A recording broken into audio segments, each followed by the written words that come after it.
Alright, chaps.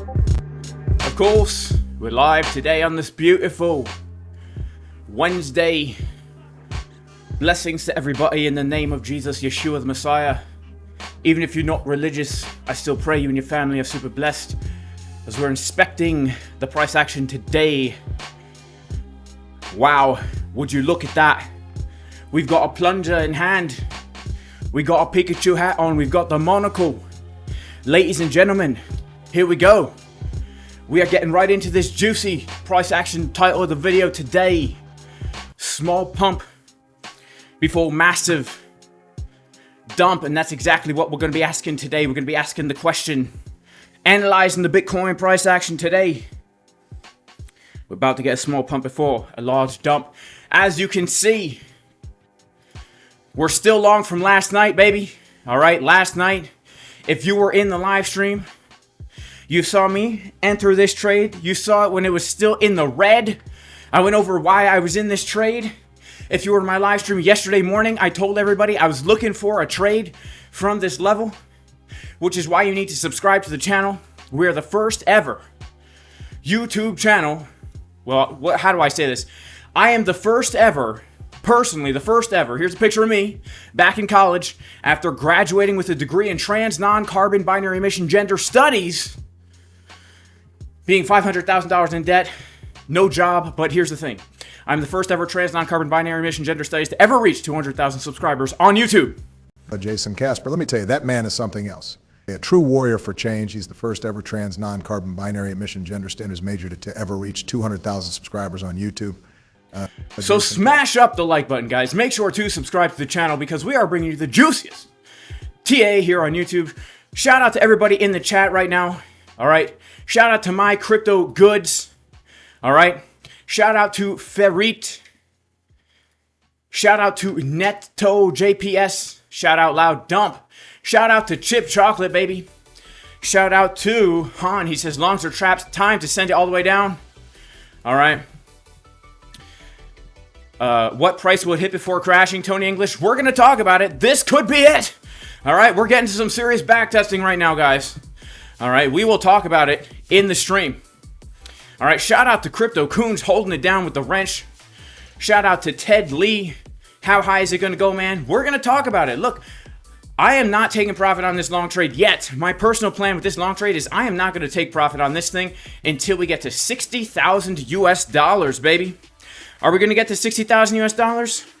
We're going to have to wait and see. All right. We're going to have to wait and see. We're at our first area of resistance on the chart right now. All right. First area of resistance right here is basically 57.4, right? 57.4. If you guys were watching the stream last night, 57.4 was our first major area of resistance. The reason why is because we had some single prints that got filled right at 57.4. If we reclaim 57.4, I would not be surprised if we eventually make our way back up to the 60,000-ish dollar level. Now, keep in mind, we still have some supports below us. We still have some resistances above us. We're going to get into all of that. All right. Shout out to the Casper crew.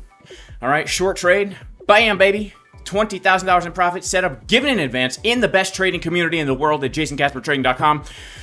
Also, guys, got to give a major shout out to MEXC, the best deal on fees in the world. MEXC, check it out. MEXC, 0% limit order fees, 0.01% market order fees. Also, we got to give a major, huge shout out to BLOFIN, which right now is offering 10% cash back of anything you deposit on the exchange to trade futures. They will give you 10% cash back up to a $2,000 futures bonus, plus the lowest fees.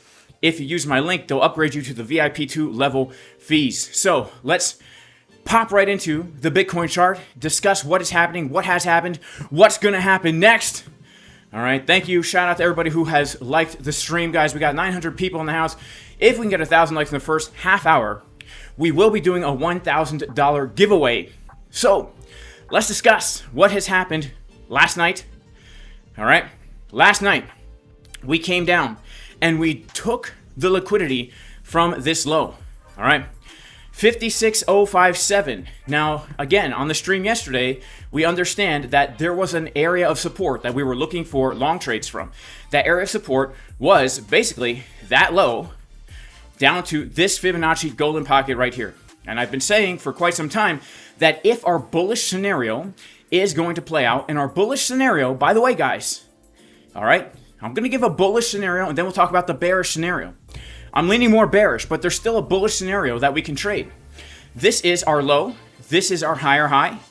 This is our higher low, and then we make a higher high to around $67,000 to $70,000. This is a bullish scenario, and I've been saying it all week that this green box is the line in the sand for our bullish scenario to play out. If we lose the green box, bad news bears, but it's actually good news for the bears and bad news for the bulls. So we came down to here, we got what's known as a chicken's drinking water. All right, what is the chicken's drinking water? A chicken's drinking water is, some people call it a swing failure pattern, but that's not the technical term. The technical term is a chicken's drinking water pattern. Why is it called a chicken's drinking water pattern? Well, whenever you form some liquidity on a chart, what does liquidity mean? Liquidity simply means their stop loss is below the level. People who are assuming we're making higher highs and higher lows are going to put their stop loss here. So the market makers, those evil market makers come out, right? They talk like this. They obviously got a UK accent. They obviously use a monocle to try and hunt your stop loss, right? They're like, where's that trader, that person I know subscribes to Jason Casper on YouTube? Where's the stop loss? Aha! Stop loss right under here, right? So what does the market maker do? Takes the price, dips it down, and then laps it up. Just like the way a chicken drinks water. If you ever seen a chicken drink water, it's a wonderful thing to watch, all right? What does she do? She takes the beak, she dips it down into the water like this. Bam! Look at that. All right, the water is the stop loss. The beak is the price. And then watch what she does. Just when you think the chicken's about to drown herself. Nope. Let's watch again. All right. Takes the head. Bam! Chicken's obviously going to drown herself. We're going to 1K, right? All right, that's called a chicken's drinking water pattern. We got that right here. And when the chickens drink, when the poultry gets thirsty, what do we want to be looking for on Market Cipher B? Well, what we like to see on Market Cipher B is known as the juicy uneven butt cheek pattern.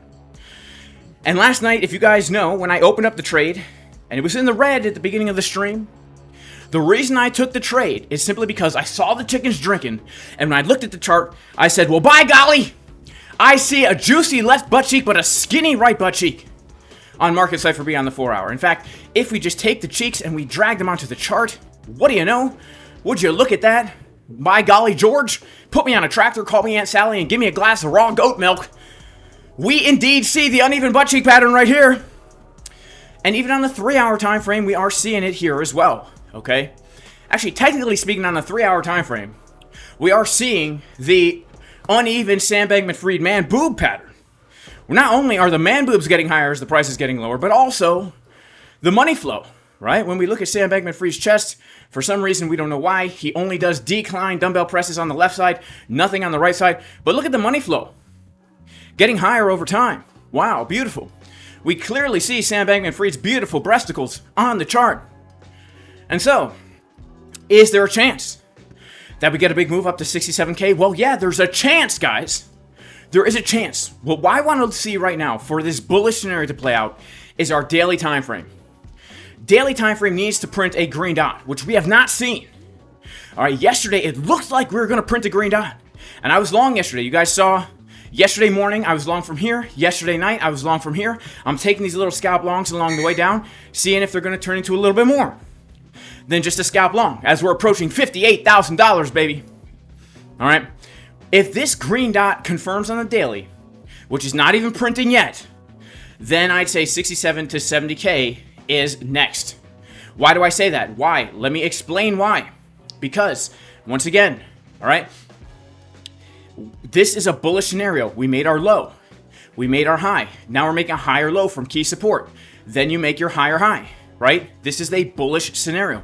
When we came down to make that low, right, we made that low at around $49,700 in the Casper crew.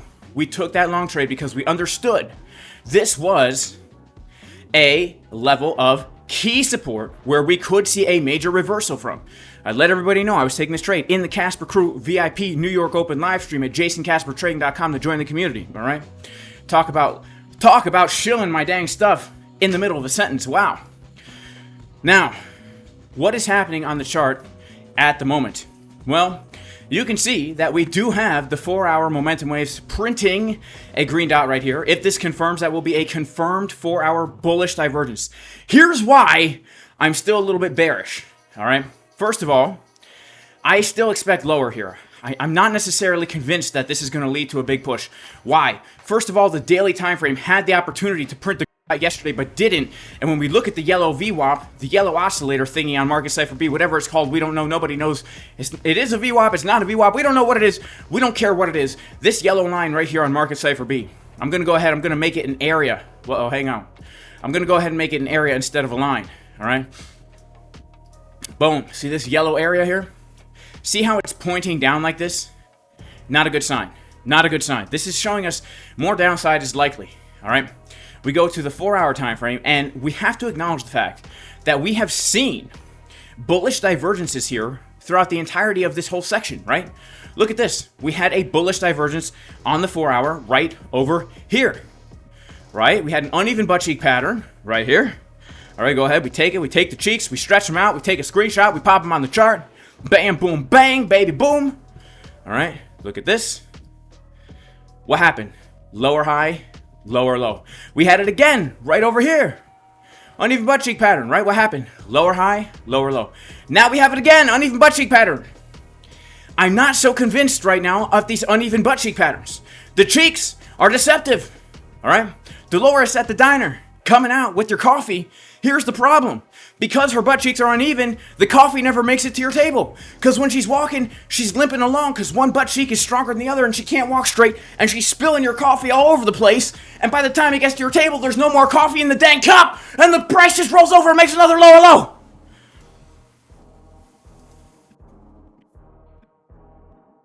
Golly. My goodness. You guys see what I'm saying here? Or do you guys see what I'm saying here? All right. So, look, before we get excited, we do need to be aware of a few things. All right. We could pump here. We are long here. But look at this, guys. We got the POC at 59K. We pull a fib from this high to this low. 59 to 60K, guys. This is going to be very key resistance right now. All right. If we can get above this level, I'd say we could see a bigger push back up to 67,000, but we need to get above the high volume node of this whole range, right? Again, this first big move here, where did we reject from? As many of us know, I'm sure all of us know by now, the rejection happened from the Fibonacci golden pocket, right? The Fibonacci golden pocket, the 618 Fibonacci. 618 Fibonacci. Of course, 618 Fibonacci rejected us because, as we all know, the 618 Fibonacci, my high school crush, in the friend zone. All right, I thought we were going to get matching Ben coin tattoos, live happily ever after off our crypto gains, never have to have a job in the world, which is why we got it on our necks and our hands. Because everyone knows you can't get a job with a hand tattoo. I've never seen anybody with a hand tattoo ever have a job, ever. So we forfeited our whole future of having jobs because we knew we were going to live off our crypto gains. When I asked her out, she said, "Jason, I like you, but not like that." Bam, baby. It hurt. It hurt. And of course, she rejected me because she was in love with this man, Sam Bankman-Fried. And when we take a look at the chart as we came up to that level, it's a very sad story, but we do clearly see the upside-down Sam Bankman-Fried man-breast pattern, medically known as a bearish divergence, coming in on the chart as we hit into that 618 level. Asked her out on a date. Sam Bankman-Fried stole our girl, okay? Now, here's the thing. This was the macro 618. The macro 618, she is way out of our league, guys, all right? She's a cheerleader. She's a blonde, a hot blonde, as can be clearly seen from the picture, a hot blonde right here, right? She's way out of our league. She dates owners of big crypto exchanges, but here we have a local 618, a hometown 618, all right? Not a blonde, all right? A little bit homely, if you know what I'm saying, okay? A little bit homely. Her options are limited. All right, she might have to decide, do I want to date Jason Casper or do I want to be alone for the rest of my life, right? That's a tough decision for a girl to make because no girl wants to be alone for the rest of her life. But also, no girl wants to be married to Jason Gasper because he's such a nerd and a loser, an idiot on the internet, walking on that stupid treadmill. Who's going to take him seriously in that tank top with the monocle? You know? But those hometown 618s, guys, they might actually say yes to our romantic inquiry. When we ask her out soon, 618, local, hometown, homely 618, you know what I'm saying? Missing a few teeth, 618. Out here in West Virginia, 618, will you be my girlfriend? She might say, yup, absolutely, Jason. Absolutely, Jason. I'll go steady with you. And then it's home free. Why is it home free? Because this whole entire high volume node, we have to think to ourselves, from the low that we made, right? From the long trade that we're currently in, from the Casper Crew VIP Discord, long from the exact bottom, baby. All right, what do we know about this trade? Well, we have a potential bullish scenario. And if we're going to get a retracement here, if we can reclaim the high volume node of the entire move so far, that is a very bullish sign, which means our idea of low, right? Low, high, higher, low, higher, high could very well play out. However, if we come up to $60,000-ish and the hometown West Virginian toothless homely 618 rejects us, then we are looking for lower prices, baby. And again, I do have to say this. My line in the sand is still going to be the golden pocket, okay? The golden pocket. Once again, the 618. As you guys see, my trading is 100% dictated by my failed love life. 100%. And I thank the girls that have rejected me over the years, turning me into a permanent incel, because they have made me a lot of money trading these markets. Now, 618, yes, she definitely didn't date us, right? This is the big time Hollywood star cheerleader 618. Maybe the homely 618 will date us, we don't know. If homely 618 says, Jason, I see you only as a brother and not as a boyfriend, here's the thing. When you're in the friend zone, the girl will still be there to offer you support. Because when you're in the friend zone, she's just using you for stuff, right? You buy her stuff that she wants. You lend her money when she wants. You give her a ride somewhere if she wants. You carry her books to class if she wants. You hold the door for her if she wants. She's using you. And in order to keep you in her life so she can use you, when you're down in the dumps, getting rejected by the hometown toothless West Virginian 618, she will give you a pat on the shoulder, give you a shoulder to cry on and say, Jason, there is a girl out there for you somewhere. Definitely not here in West Virginia. All right? But somewhere. Okay? And that gives you hope. That gives you hope. Hope that the bullish scenario could still play out. Because remember, this is the line in the sand. So if you get rejected and you're back in the friend zone and then she lies to you to keep you in her life, right? Jason, you know, I don't like you, but don't worry, there's love for you out there somewhere. That might give you enough self-confidence, enough of a self-esteem boost to actually continue on with this bullish scenario. All right, now let's talk about if we lose this, right? Because there's actually a chance that the local 618 is sick of us. She doesn't even want to be friends anymore. You're too creepy, Jason. You're too creepy, right? You tried to be friends with her, but every time she sees you, you're walking around, hey, 618. Guess what? Look what I can do, 618. Look at this, 618. She's like, Jason, I don't even want to be friends with you anymore. So she will just reject us from the friend zone even. And in that case, things could be looking kind of bearish, all right? So let's go to the daily time frame, and let's just discuss what could happen here. But first, before we do that, let's take a look at our trades, baby, because the long trade that we opened up last night and the setup I gave everybody for free yesterday morning and opened up last night when it was still in the red is right now up $3,500 US, baby!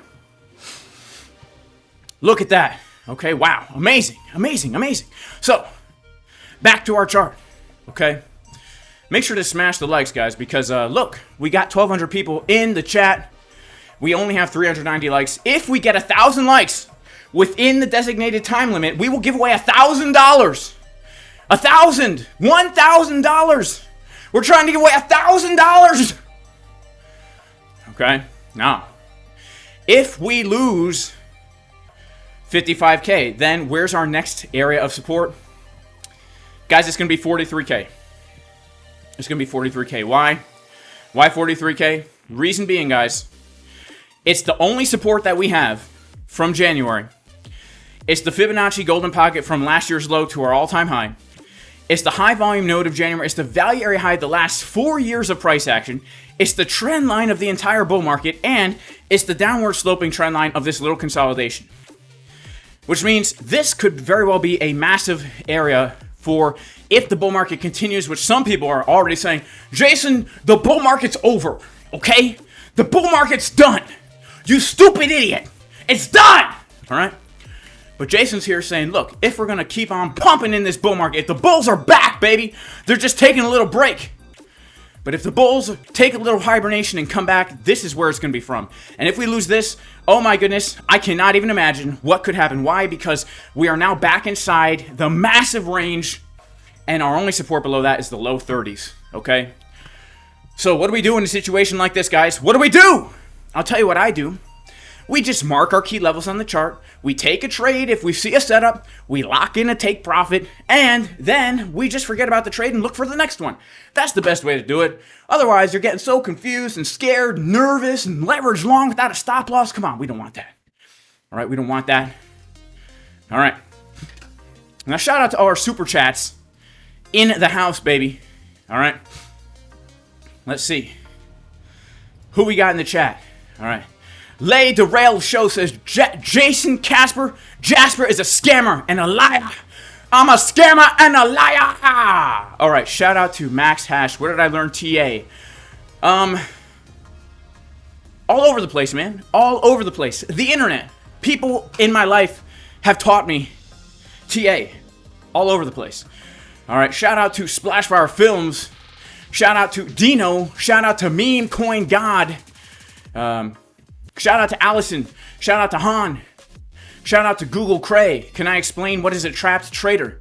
Yes, a trapped trader is when you take a trade and then get trapped. So a good example of that would probably be anybody who shorted right down at the bottom of this area, right? If you shorted here, you're trapped because price immediately reverses against you, all right? All right.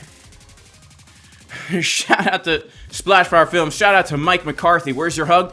Well, I don't know. I can't really do hugs over the internet. Shout out to Ash Chill. When is the Netflix special coming out? It's coming out soon, all right? Shout out to all my West Virginian traders out there, all right? No hate. I love West Virginia. I actually love West Virginia. One of my favorite places to be, all right? Shout out to Gianni. Look at the beautiful lower wick on the daily. 61,250 take profit. For this long trade, yeah, I'm looking at around 60K for a take profit on this long trade, to be honest with you. That's what I'm looking for. All right, we got a few super chats that I don't want to miss, guys, so I'm going to shout you guys out. Thank you so much for all that you've done. Shout out to Kunhal Kumar for the super chat. Thank you. May God bless you. Shout out to Kunhal Kumar again for the super chat. How hard is it to get a chance to win $1,000? It's a random raffle, man. If you're in the chat, you got yourself a chance, so make sure to FOMO into the like button. Shout out to Crypto Scarface who says, shout out to Jason. Brave move to take that long. It's easy for the whales to manipulate the market. We're in the middle of a range. Well, look, I had to do it. I had to take the long. I had to do it. I had to do it. I had to do it. The risk was low, guys. The risk was low. You know, we're looking at a 1% stop loss. And for me, it was more risky not to take it than to take it, all right? I'll tell you why. Because I was short. Right now, I'm short over $250,000 net shorts in all my shorts, right? So if we start to pump from here, I'm pretty hefty on the short side. I want to be long, right? And I have a beautiful 4-to-1 risk-reward ratio for my TP1 right here. Why would I not take it, right? Why would I not take it? Chickens are drinking, baby. We got the cheeks. Why not take it, right? And you guys saw me last night in the red on this trade. I told you why I took it. I told you why I'm holding it. I told you why I'm not closing it. And now here we are. This is why it's so important to have a plan when it comes to your trading and stick to your dang plan, all right? You can't get scared. If you have a plan and you're using good risk management, then not sticking to your plan is the wrong thing to do. Even if you're scared, you still got to stick to the plan because you know that the plan doesn't have emotions and the plan is well thought out. And the plan, you know, over time is going to make you profitable in the long run, even if you take a loss. That's why it's so dang important to stick to the plan, Stan. That's right, I'm talking to you, Stan. I see you out there, Stanley. Stanley, I see you, Stanley. Shout out to J-Boy Bullish who's short in his shorts. Shout out to Preparing for War. Shout out to Ben, 30x long and short. That's how you do it, baby. Did I know John Denver? I love John Denver. Shout out to Sering Yeshi, who says $1 super chat. God bless you. Thank you so much for the $1 super chat. Shout out to Momo FOMO. Started coming here for the trade calls, but now I love the blessings much more. Well, may God bless you in Jesus' name, Momo FOMO. And shout out to One of Crypto. Scared money makes no money, says Crypto Face. Yeah, here's the thing. Scared money makes no money, but you gotta be smart. If you're gonna be scared, you gotta be smart. And trust me, I'm a very emotional trader. I'm very emotional. Let me tell you, okay? The emotions run wild with me. But it's okay. Why is it okay? Because you can let the emotions come through you. Okay? You just can't let them affect you. Because you're sticking to your plan. That's what's so fun about sticking to your plan. You can be scared. You can be excited. You can be flopping and groping all over. I'm bullish, I'm bearish, I'm bearish, I'm bullish, I'm bullish, making YouTubes with the open mouth thumbnails, red candles, blue candles.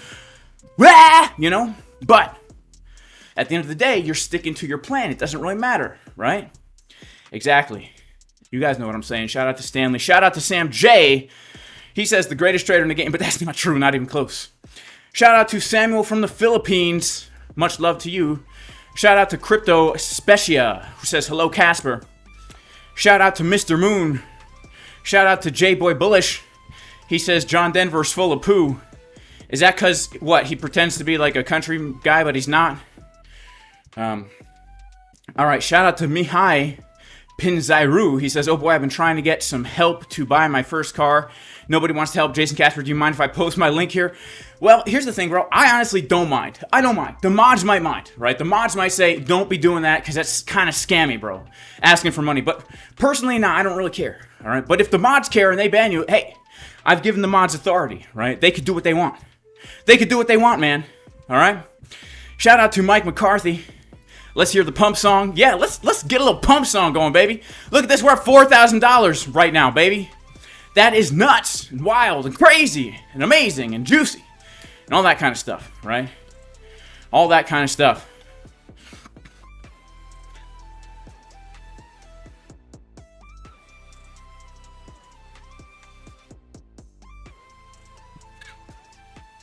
I'm gonna just take a little profit out this short. I can add in later if I need to. All right. Take a little profits out the short right there. I'm gonna add more if I need to. It really depends on what happens at 61K.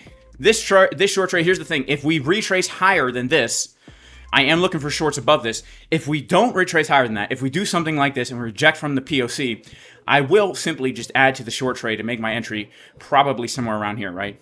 So that's the dealio right now. Let's see if Bitcoin's gonna pump. All right, we are getting a little bit of a pump here. Man, look at this pump, baby. Look at this pump. All right. All right, we got to get the pump song going on. All right, let's see. This is the pump song, guaranteed to pump the price every single time. It always works. All right. Here we go, baby. Here we go. All right. Man, this honestly, we could reject from here, guys. We're longing resistance right now. All right, I got to be real. We're literally longing resistance. Coming up to a Fibonacci golden pocket, right? 59 to 60K. Whoa. I don't know how I'm feeling about this. TDW, guys. We might have to cut the pump song short. This is resistance. Look at this. We just did a chickens drinking water at these highs, guys. We gotta hold it. We gotta hold it. We gotta hold it. All right? Let's pump! Yeah! All right, here we go, baby. Get your plunger microphone out.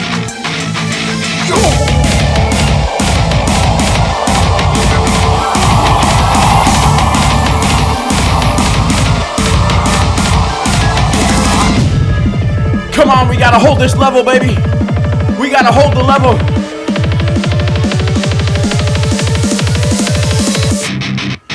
We're gonna dump, then we're gonna pop. We're gonna dump, then we're gonna pop. We're gonna dump, then we're gonna pop. Pop the Bitcoin, baby, let's go. We're gonna dump, then we're gonna pop. We're gonna dump, then we're gonna pop. We're gonna dump, then we're gonna pop. Pop the Bitcoin, baby, let's go. Yeah.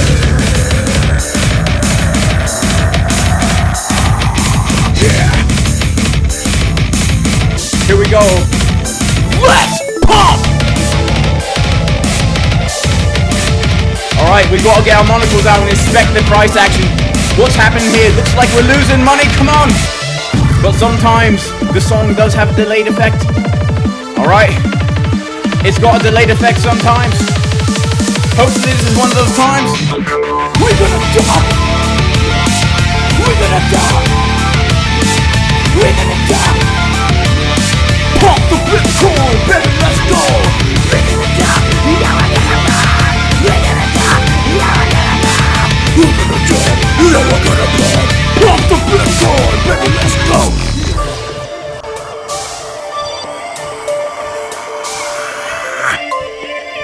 Woo!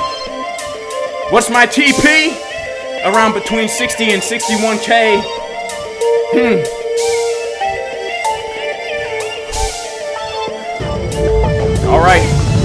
Alright. This song goes out to 618 who rejected me in high school, put me in the friend zone. Was there to offer me support at the lows. Was there to reject me at the highs. And a huge shout out to Sam Bankman-Fried, who always steals my girl from me, calls me to be an incel forever. I will never, ever find love in my life because of Sam Bankman-Fried. Let's do it! Come on, baby! We're gonna die! Yeah, we're gonna pop! We're gonna die! Yeah, we're gonna pop! We're gonna die! Yeah, we're gonna pop! Pump the Bitcoin, baby, let's go! We're gonna die! Yeah, we're gonna pop! We're gonna die! Yeah, we're gonna pop! We're gonna die! No, we're gonna pump! Pump the Bitcoin, baby, let's go!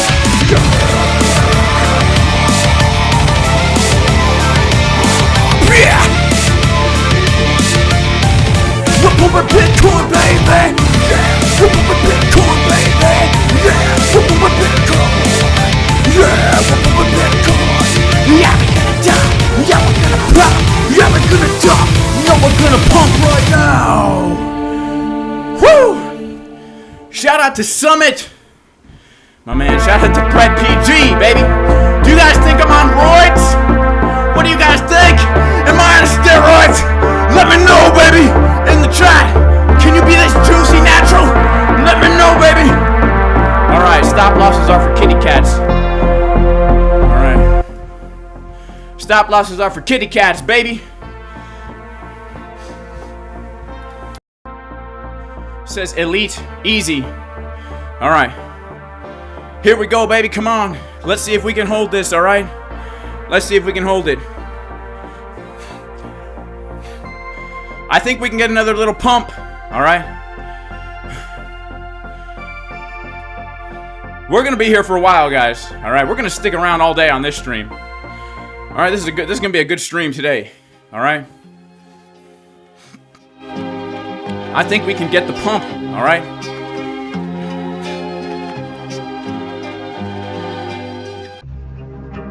The RSI is too high. All right. There's no stop loss.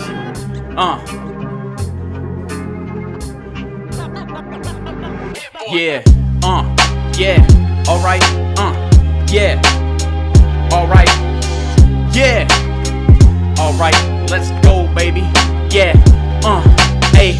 Watching YouTube. What's that noise? Just an idiot trader who's on steroids. Cause he sang the pump song to pump the price. They dropped it back down. It wasn't very nice. Let's see. 400 likes for a giveaway. That's what I like to do every single day when I'm coming to the charts, just trying to trade. When I'm walking on the treadmill just to get paid. And got myself a pair of new shoes. No purple candles, we're only turning blue because we came down to the key support. Then we pumped it back up like we're playing those sports. Water polo, man, don't you know?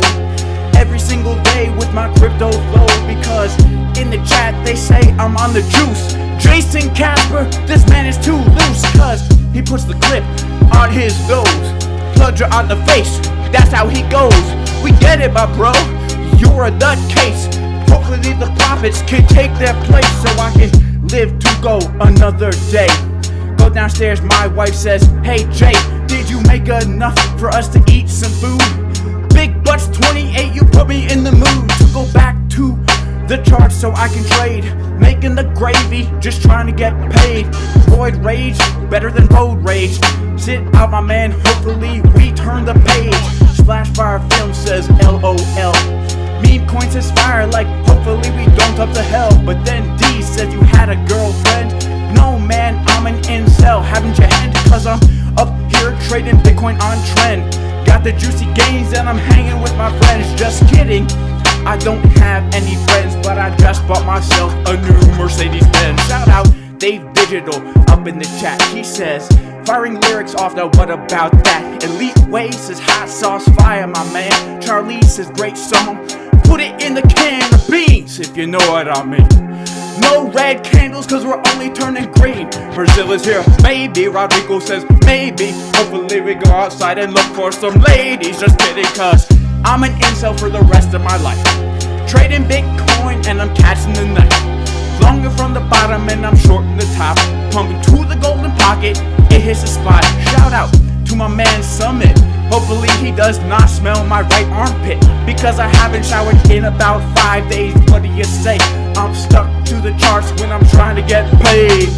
Preparing for war says that's how we do it when we're looking at ya.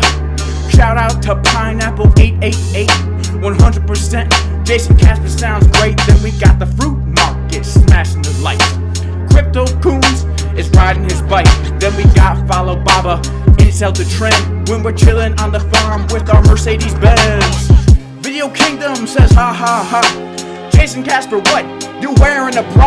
Nah, just a stringer that I got on the web. Bitcoin going crazy, got the bars in my head. Shout out to Magic 90, make me a tape. I'll find it like a... Oh, beat's over. Okay. Alright, we're gonna be here for a while today, guys. It's gonna be a good day. Alright, it's gonna be a good day. It's gonna be a good day. Here we go. Alright, now let's see what's happening on the order flow. We do need to take this seriously. Whoa! Crap! Whoa, look at this, guys.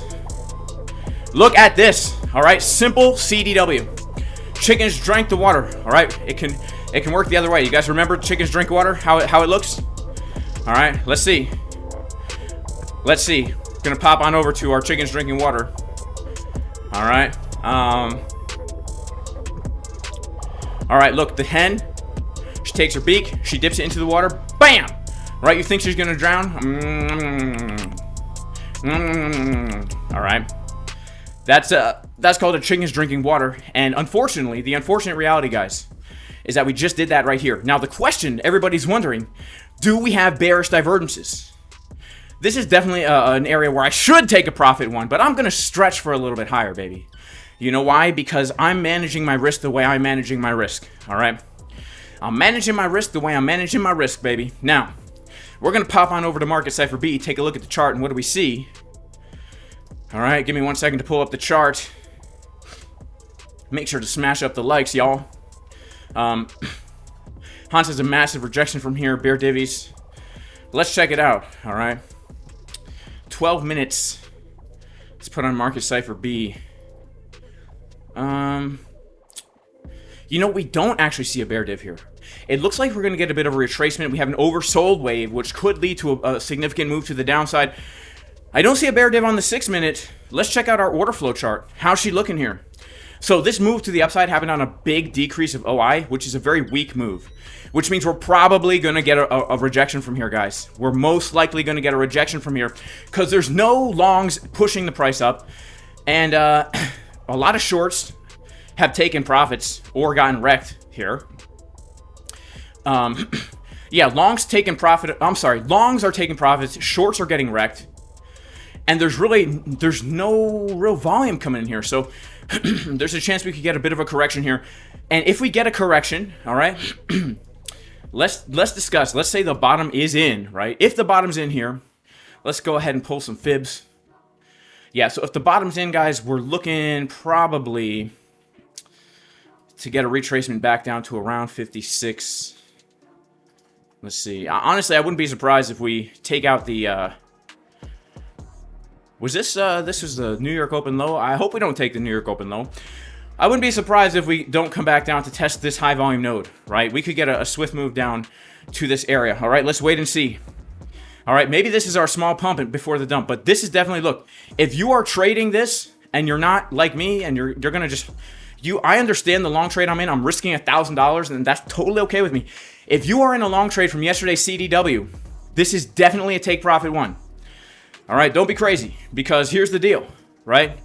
From the entry to where we're at right now, this is a 7-to-1 risk reward, guys. All right, only a fool would not take profit at this level. Only a fool. All right. So look, I'm not a financial advisor, but I can admit that it's foolish to not take profit at this level. I'm not taking profit here for a number of reasons, all right, which I'm not going to get into now. But there's a reason why I am not taking profit here. If I was in no other trades except this long, I would take out at least 50% of my position right here. This is our first resistance. We hit a TP1, we lock in that win, we move our stop loss to our entry, and then we let the rest ride, baby. All right, that's how I do it. Okay, that's how I do it. So let's see. I hope we don't dump from here, but there's a chance we could. Right, I hope we don't dump from here, but there's a chance we could, baby.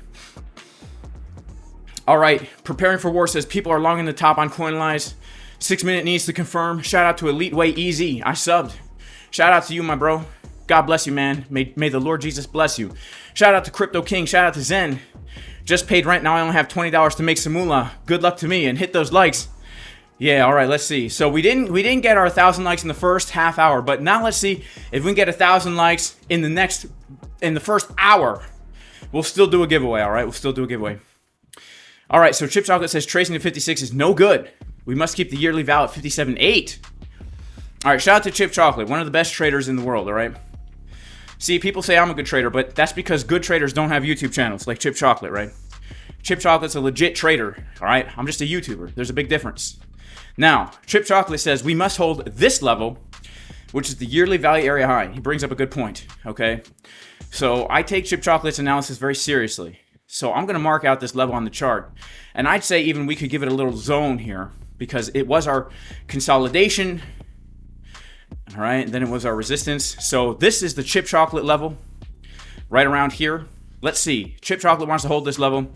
So if we start to lose the Chip Chocolate level, now I might have to change my tune a little bit, but originally I was looking down to that golden pocket retest POC, but I'm still going to keep that golden pocket retest POC on my chart, you know, because this is going to be key in my opinion, maintaining with a local change of market structure here, right? We got ourselves a low, a high, a higher low, a higher high. So let's see. But yeah, we probably do want to see the Chip Chocolate level hold. Shout out to Chip Chocolate, baby. Shout out to Memory Man in the chat, holding it down with the wrench. We need a 1,000 watermelon giveaway. Look, I don't have 1,000 watermelons, okay? But we have harvested our watermelons, yellow ones, red ones, fat ones, skinny ones, big ones, tall ones, small ones. And we are just eating them like crazy, dehydrating them. All right, shout out to Bernie. I love Bernie, man. I love you, bro. If you're a bro. I assume you're a bro. I always assume the gender. Bernie says, Jason, I stopped eating coffee today. Been doing it 16 years every day. Finally got myself a girlfriend and she said I should drink it instead. I agree. It tastes much nicer. Shout out to Bernie. Shout out to Bullish on Parade. As Jason's lawyer and non-binary professor, none of this is financial advice. Thank you so much, my lawyer, my attorney. Are we hitting an Anchor VWAP? Oh, let's check out the Anchor VWAPs as well, guys. Okay, so this is something that's very key. All right, we're going to put that key in the ignition. All right. Let's check it out. So, look at this, guys. All right, look at this. Well, let's remove everything from our chart real quick. All right. We take our Anchor VWAP from the low. Where's our Anchor VWAP? Here it is. Ever since TradingView is always changing stuff, and sometimes it takes me a really long time to adjust. All right, so Anchor VWAP is coming in at 59K. If we reclaim this Anchor VWAP, I mean, there's a lot of stuff here, guys. There's a lot of stuff here, guys. Look at this. Look at that. Anchor VWAP coming in to hit the spot. Check this out. Fibonacci Golden Pocket retest. This is what I'm saying, man. We got a lot of confluence right here at this 6-1 ETA. All right, 6-1 ETA coming out the gate. Jason Casper, 6-1 ETA. The love saga continues, all right? The love saga continues, but how to change your gender? Well, what I did was I majored in trans non-carbon binary emission gender studies, and this was the final form after I got my degree, okay? The key technique is to wear eye makeup, but also have a Hulk Hogan type handlebar mustache with lipstick and pink hair. You gotta have pink hair. Because here's the thing, it's very hard to get a job with a degree in trans non-carbon binary emission gender studies, but they definitely won't hire you unless you have pink hair. All right, that's one of the key things, is having pink hair. That's one of the most important thing, actually. It could be purple as well, and there's a big debate whether or not this is pink or purple. And so we had to add actually some more letters onto my identification gender, because some people say pink, some people say purple. So we call it P question mark. Identify as P question mark. Is it pink or purple? We don't know. But for one thing, definitely trans non-carbon, because carbon's bad, binary emission gender studies. You will learn all about how to change your gender. As the Bitcoin price is pumping, baby, we are holding above that CDW right now. Let's take a quick look. All right, let's take a quick look. What is a CVD divergence? A CVD divergence is, I'll tell you what it is, all right? A CVD divergence is this. All right, I'll tell you, okay? Give me 1 second here. I got to pull up the dang chart. All right, a CVD divergence is this. All right, give me 1 second here. I got to pull up the chart. All right, pay attention. All right, make sure to subscribe to the channel. What you need to identify CVD divergence is something called coinalize.net. All right, it's a free tool, and you're going to put on your CVD. All right, CVD, cumulative volume delta. You're going to put on your OI, your open interest. All right, I guess you got to type in open interest, right? These two indicators are going to give you the following information. Open interest is telling you, are traders opening or closing trades? If open interest is going up like this, that means traders are opening trades. If open interest is going down like this, that means traders are closing trades. Why is this important? Because this lets you know if a move is fueled by money or if a move is fueled by people getting wrecked. This move to the upside was fueled by actual people longing Bitcoin. How can we tell? Because the open interest increases, right? This move to the downside was fueled by longs getting stopped out. How do we know? Because open interest is decreasing. This is not shorts opening up short trades. These are not bears opening up short trades, right? These are longs getting wrecked. All right. The CVD tells us what direction the trades are opening in. If the CVD line is getting higher, this means the longs are opening. If the CVD line is getting lower, that means shorts are opening, right?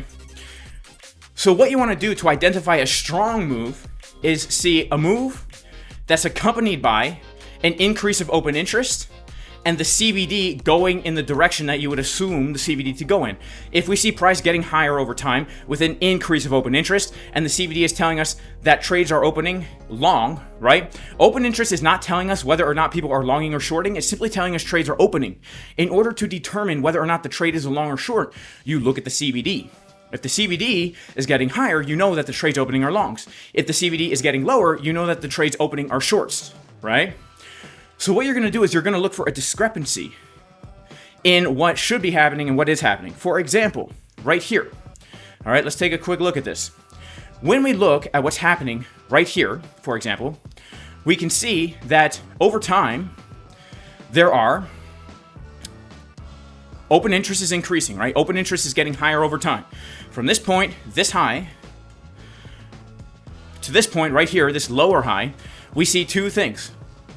Open interest is increasing, meaning trades are opening, and CVD is getting higher, meaning those trades are long trades. Now, we know that if there's longs opening, the price should be making a higher high and continuing with the uptrend. If there are longs opening, and over time we see there's more longs opening here than over here, right? We had a previous high, and now we have a lower high, and there's even more longs coming in here than there were over here. Right? There's more longs here than there were over here. How do we know? Because the CVD is higher, the open interest is higher. But the price fails to make a higher high. How do we rectify this this discrepancy? Well, the reality is there are bigger players here absorbing the longs, right? There's a whale here, all right? I'm going to draw a quick whale, all right? There's a whale right up here. This whale, every time somebody clicks the long button, the whale has a limit order here, and the limit order is slowly being filled up. This is why the price is not getting higher, because everybody who clicks long is filling up a limit short order, So instead of the price getting higher, the price is holding still, and this whale is simply just absorbing those short trades. They're ineffective in pushing the price higher because the whale is filling up a short order, all right? Once his order is full, he simply just pushes the price down, right? That is a CVD divergence. And they are very powerful if price comes to a key level and then gets a retracement, okay? So in this example here, we made that high, we made a low, and then we came up, and the unfortunate thing is we front ran the golden pocket, okay? But typically, you're gonna look for this to happen if you see price hitting into a key area of resistance, getting a rejection, making a lower low. Let me explain this. I'm gonna try and explain this as clearly as possible. You're gonna look for this to happen when you see price in a trend. Price is making a high, a low, a higher low, a higher high, higher low, higher high, higher low, higher high, higher low, higher high. And then for the first time in this entire uptrend, price makes a lower low, right? We're changing market structure right here. We just made a lower low. This should start you looking for a CVD divergence. Then what you're gonna do after you make that first lower low and start to get a retracement is you're gonna pull your Fibonacci from that first high to the low. Then you're gonna turn on the area. I mean, honestly, if I usually use the 618 and the 786, but some people use the 0.5 and the 786. So for this example, we're going to use the 0.5 and the 786. You're going to look for price to retrace into that area between the 50% and the 78% zone. And if you see that bearish CVD divergence happen in that box, that's where you get your entry. That's where you get your entry. And then your stop loss goes above the 786. I usually like to use the 786 as my invalidation. And then you shoot for another lower low based on your support or resistance, right? That's how you trade a CVD divergence. If that seems a little crazy or too much info for some of you guys, I do have other free content on this on my YouTube channel. Plus, in the winter, I am going to be doing a free trading course that will go over some of this stuff as well. All right? But that's how you're going to trade a CVD divergence. All right, let's get back to our chart here because Bitcoin is holding. She is holding here. All right.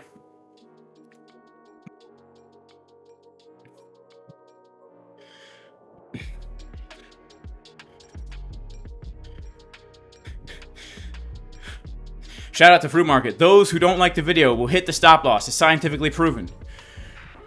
You are on one, bro, says Phil Quirk.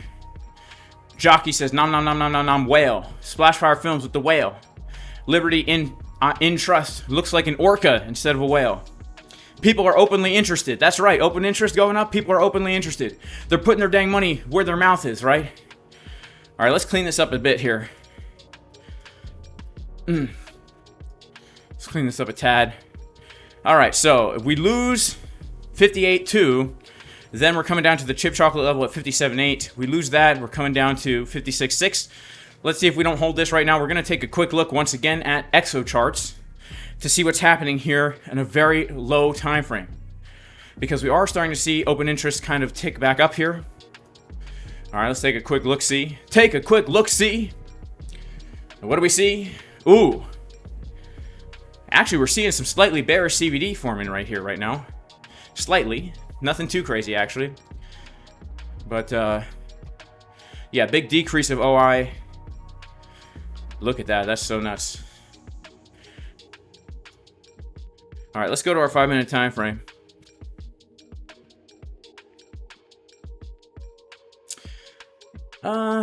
It's really kind of hard to tell what's going on right now, I'll be honest with you. And I'm not the best order flow guy in the world either. I'm going to take a look at market Cipher B. Let's check our 6-minute time frame. 6-minute has confirmed the red dot, but money flows thicker. Let's check out our 1-minute. Honestly, money flow in the 1-minute doesn't look so bad. Let's check out our 12. Red dot printing on the 12. Yeah, I think we probably come down from around here. The one area I'd be very, very... Here's a free trade setup for you. We come down a little bit. We hold the chip chocolate level like this. And then we pump up to the golden pocket, the anchored VWAP, and the POC. And we see the upside down uneven butt cheek pattern on a 12-minute market Cipher time frame. Market Cipher B. That would be, in my opinion, a nice opportunity to hop into a freshie. And by freshie, I mean a fresh short. if you know what I'm saying, right? That would give us a nice confirmation, the bearish divergences, the upside down even butt cheek pattern, the 6 Juanita, all those kinds of things, if you know what I mean. If you guys know what I mean. All right, shout out to Lane Hughes. He said just a little run up to suck people in before 43K. Wow. Shout out to Memory Man. Shout out to Rupak. 60K today. It is possible. All right, it is possible based on our 4-hour time frame. All right, can you short Bitcoin now? You can do whatever you want. I'm not shorting Bitcoin now. I am not shorting Bitcoin now. All right. I am gonna see maybe at 59-ish, see what's up. But I'm thinking we could come up a little bit higher than that, guys. I'm thinking we come up a little bit higher than that. A little bit higher than that. Just a little bit higher than that. Okay.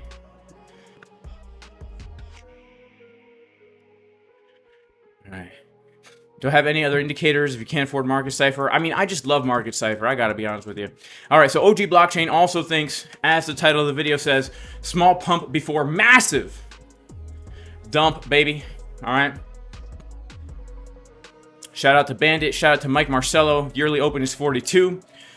Yeah, that's why I say that if we're gonna lose 53K, my next area of support is going to be right at the yearly open zone, right? There's so much confluence there. Let's take a quick look.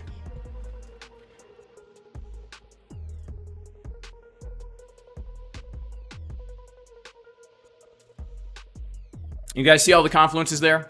We got trend lines. We got trend lines. Trend lines, golden pockets, high volume nodes, value area highs. We got it all right there, baby. Right there at the yearly open. That January consolidation zone. All right, we got it all right there, man. We got it all right there. Do I hold all? Unfortunately, yes. All right. Unfortunately, I didn't sell when I should have. All right. All right. Wave trend from Lazy Bear says for an alternative indicator. What's your liquidation price? You can hit it to what side, Abjude? Abjude, what trade do you want to liquidate? My long or my short? I will gladly take either, and if you can move the price, please do. Shout out to JGD, ETH short at 25.24, daily POC range of weekly and macro value area high. All right, let's check it out. All right, we'll check out the ETH short from 25.24. It's a huge confluence. Let's check it out. I know you guys can't see yet. Give me a second here. All right, it's a daily, a POC of range, a weekly, and a value area macro. Yep, it's a daily level right here.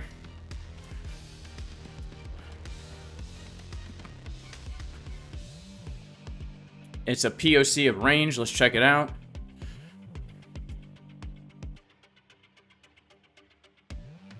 I guess maybe you're on a different, I'm on ByBit, so maybe you're on a different exchange.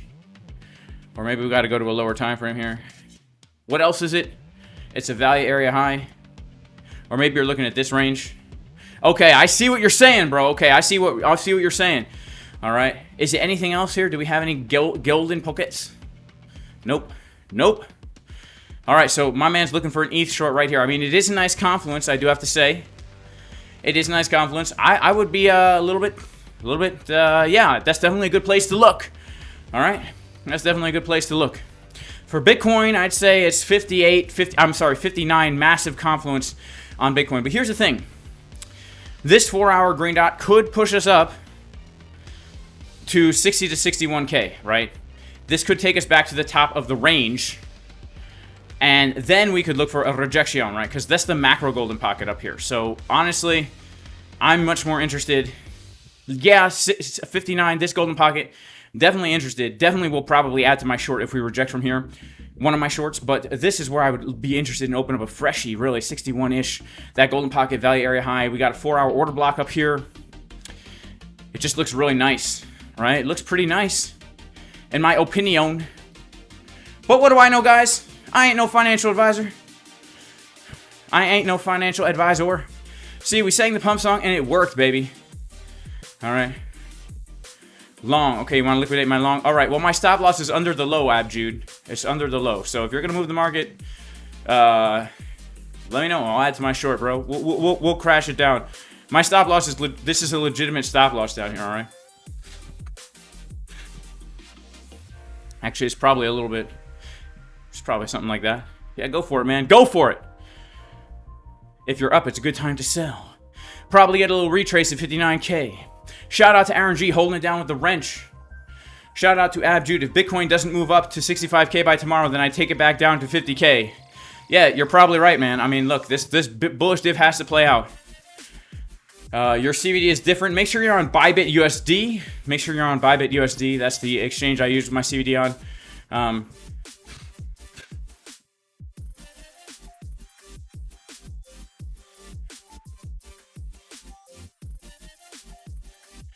All right, shout out to Abjude with the caps, all caps, bro. I like it, man. You're a passionate man, all right? You're a passionate man, just like myself. Samuel Manuel, I hope you read your Discord messages, sir. I don't know. If I reached out to you, then it was a scammer. If you reached out to me, it's probably in my suggested messages. I'll probably never read it. I'm sorry, man. I got like millions, all right?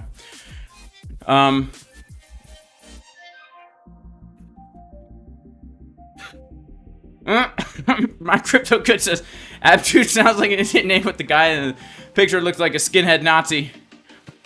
Shout out to Abjude. All right, shout out to my man Abjude, baby. All right. Is it time to sell? Well, look, as long as we're not gonna lose, as long as we don't lose this level right here, I'd say nah, right? 58.2, that's pretty key. This was the opportunity for the rejection, and it never happened. We sang the pump song to prevent the Bitcoin price from coming back down, right? We sang that pump song to prevent it from coming back down. So yeah, that's what I'm trying to say. Yeah. Yeah. Speaking of Abjude, yeah. Okay? Speaking of our man Abjude, baby. Should I put $900,000 onto my long right now? 900K onto the long? What do you guys think? What do you think? Put a 1 in the chat if I should add $900,000 to my current long trade right here.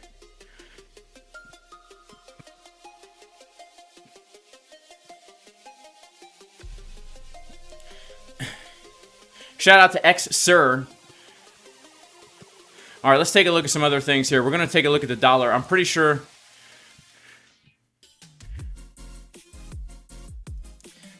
Abjude says, hey, we should keep in touch. I need to learn from you because all I know is to drive its price, but I don't know how to trade, LOL. Well, if you have that much money, Abjude, I don't think you need to talk to me, all right? If you have enough money to drive the price of Bitcoin, we don't need to stay in touch, bro. You've already got it. You've already got it, my man.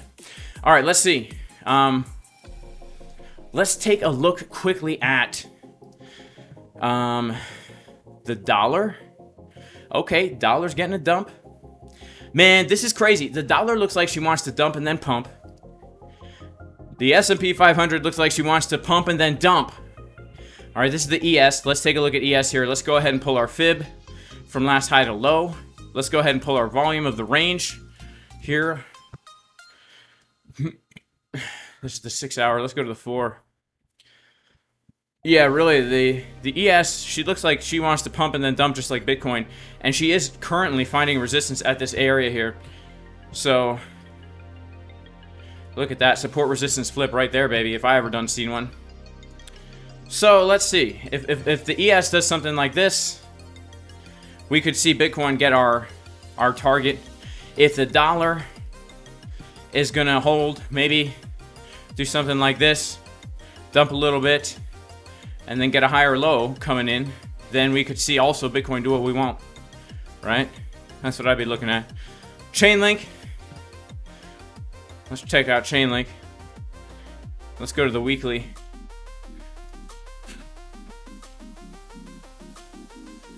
Man, I'm telling you though, these things are in dangerous situations because although this is a really nice bottom on Chainlink, I have to say, at least technically speaking, a bounce from this level is really nice. Let's be honest, that's a really nice bounce. Very similar to Bitcoin's bounce. Very similar to Bitcoin's bounce, $8.48, but we definitely had this head and shoulders, and we didn't really get a fake out of the head and shoulders, right? As soon as we broke that neckline, we haven't come back inside of the neckline yet. We're at resistance, and the truth is, guys, if we're gonna come lower here, then we're probably gonna, we're below value area. Let's look at this. Oh man, you know, we could see Chainlink at $7 or potentially $6. You know, just saying. If Bitcoin's gonna see the low 40s, these altcoins are gonna bleed like crazy. That's just how they do it. And yeah, we're looking back down to the low of this range here, around $6, where we could see Chainlink go. Man, that would be nuts. But that's just the target of this head and shoulders. And really, it's just basic support and resistance. Like, if we're gonna, right now, looking at this range here. Hang on. Looking at this range right here. Below value area high. If we don't hold these range highs, right? What's probably gonna happen? POC and then value area low. Let's take a look at our weekly time frame. It looks like she wants to roll over. Let's take a look at our daily time frame. Yeah, I'd say we don't have bullish divergences at this low. Looks a little bit strange. All right, shout out to Crypto Scarface. Shout out to our super chats. Shout out to Lead the Rail Show. Shout out to Crypto Scarface. Shout out to JGD for the super chat. All right, Bitcoin. Line of decision right now. Are we going to? And of course, New York is on lunch. They're going to be back in like 15 minutes, guys. All right. They're going to be back in 15 minutes. Shout out to Kalechi. Shout out to Jockey. Shout out to Ethan. What else do I hold? Just your typical Ethereum, Chainlink, Solana, Doge, Pepe Coin, Shiba Inu, Jasmy, Polkadot. I hold Pirate Chain. I hold what's the other? Monero. Whole bunch of stuff. All right. Can I take a look at Solami? Everything's going lower. Patience, says Aaron G. What are my thoughts on the Blood Diamond on the weekly? So what exchange is this Blood Diamond on the weekly? Because I saw that in Crypto Face's video that we had a Blood Diamond on the weekly, but then I went there and I didn't see it. Are we on Coinbase to see that? Hang on, let me pull up the chart here. Let me pull up the chart.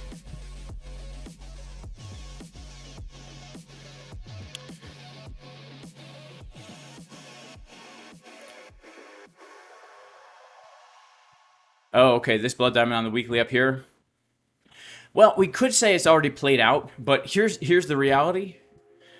When was the last time we saw Blood Diamond on the weekly? It was right here, April 2022. That's pretty intense, actually. It has to do with some kind of EMA cross. So, if this is not played out yet, I think it still just makes the most sense, based all things considered, that we see us come back to test the low 40s. Right? That's just our next major area of confluence here. It's just our next major area of confluence. Did I say Nero? No, I said Monero. Monero. Monero. Moner? Mo? Like my friend Mo? Nair? Like the stuff I use on my chest to make sure I have no hair? Just kidding, I don't use that. And oh! Like, oh! Crap! Alright. Fake out is priced in, baby. Watch this. I'm about to dump the market, says BoxQD. Investment time, says Hart. Ben M, don't you hold Casper? No, I don't hold Casper, alright? I don't. Seems like a liquidity hunt here. Hit the 61 fib from Monday high and 71 fib from Tuesday high. Yeah, let's do it. I mean, that's what I'm looking for. Major shout out to Tom Crown. He says Jason Casper is goated. Nah, bro, I ain't goated. But Tom Crown is definitely goated. Go check out Tom Crown on YouTube, guys. Tom Crown, subscribe to his channel, like all his videos. Alright? You definitely don't want to sleep on the Tom Crown crypto channel. Thank you so much, Tom Crown, for your super chat, your $50 super chat. I really appreciate that, man. It will help me out since all my trades have been liquidated and I'm currently homeless except for this treadmill. I gotta sleep on the treadmill, bro. This is gonna help me out. I really appreciate you, Tom Crown. Can we look at Ton coin? Yeah, let's look at Ton. Ton has all this, everyone's talking about it, right? Man, look at that. Wow. Oof, man. Two yellow. Wow. Ooh, ugh. It's dumping like crazy, huh? Take a look at Ton coin. Man. Oh, wow. I don't even know what to say about this, guys. I mean, there's on a chart like this, is this the right chart?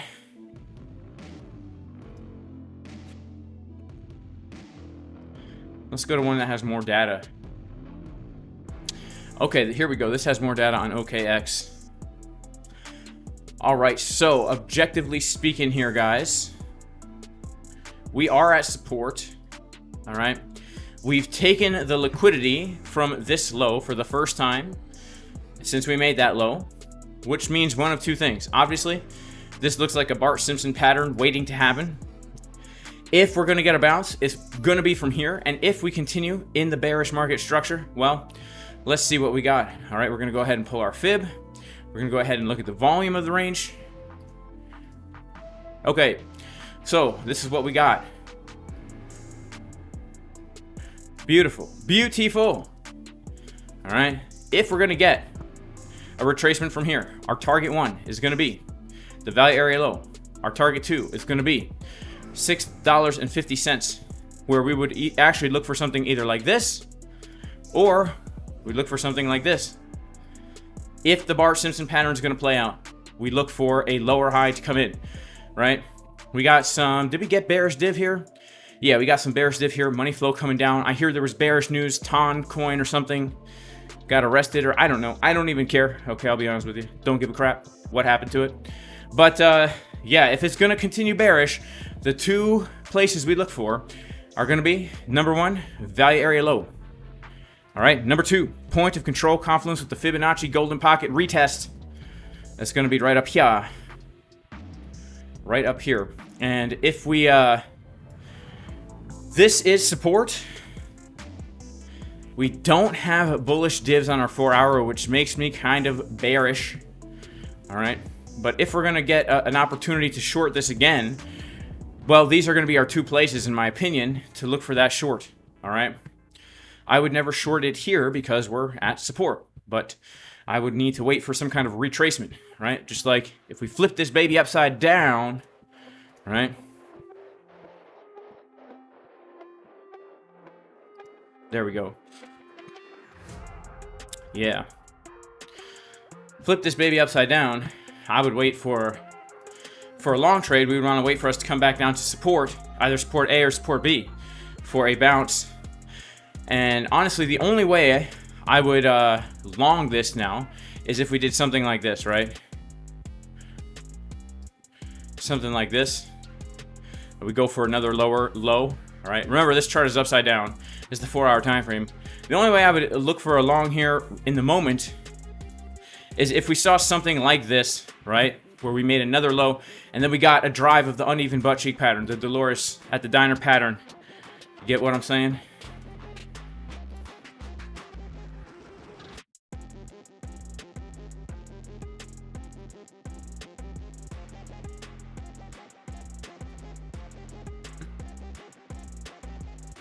All right, can we look at Litecoin? Yeah, we could look at LTC, baby. We could look at LTC.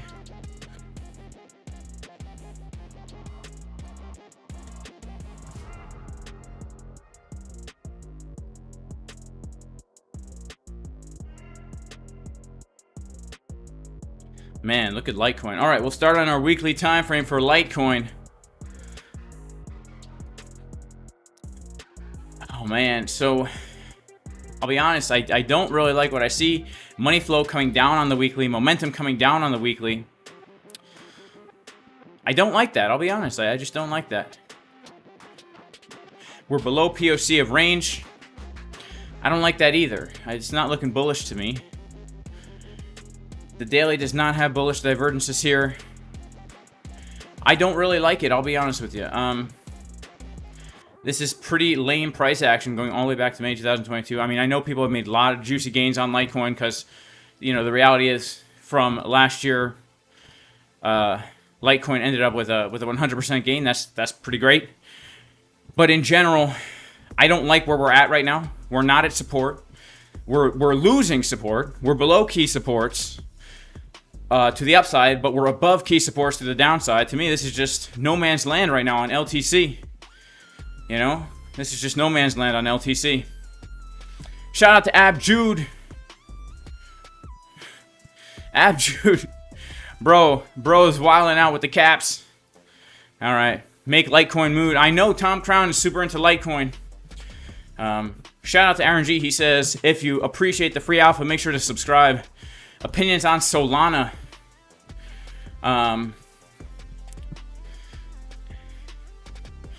you take a look at ICP? All right, let's take a look at Solana, then we'll take a look at ICP.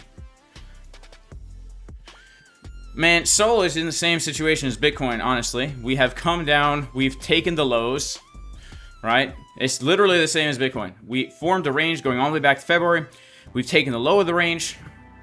The weekly technically had a bullish kind of div as we took that low, but now momentum's coming down. It doesn't look the best, man. I'll be honest, it just doesn't look the best. We had bullish divs on the daily, which gave us a lower high. The only hope we have for this thing right now, I'd say, is the fact that we are bouncing from the value area low, and we have a hidden bullish divergence about to confirm on the daily. In which case, this is something that could play out right here, this general idea. If we confirm this green dot on Solana, then I'd say a move to the top of the range is definitely on the table. Yep. This would be what I would be looking for if we print that green dot, the hidden bull div on the daily. And again, it's the same as Bitcoin, where we're assuming that we made a low and that we're bouncing from our support, the golden pocket, the 786 zone, and we're making now a higher low from this area, and then we're going to shoot for a higher high. This is the general hypothesis behind this trade right here. Okay, that's the hypothesis behind this trade.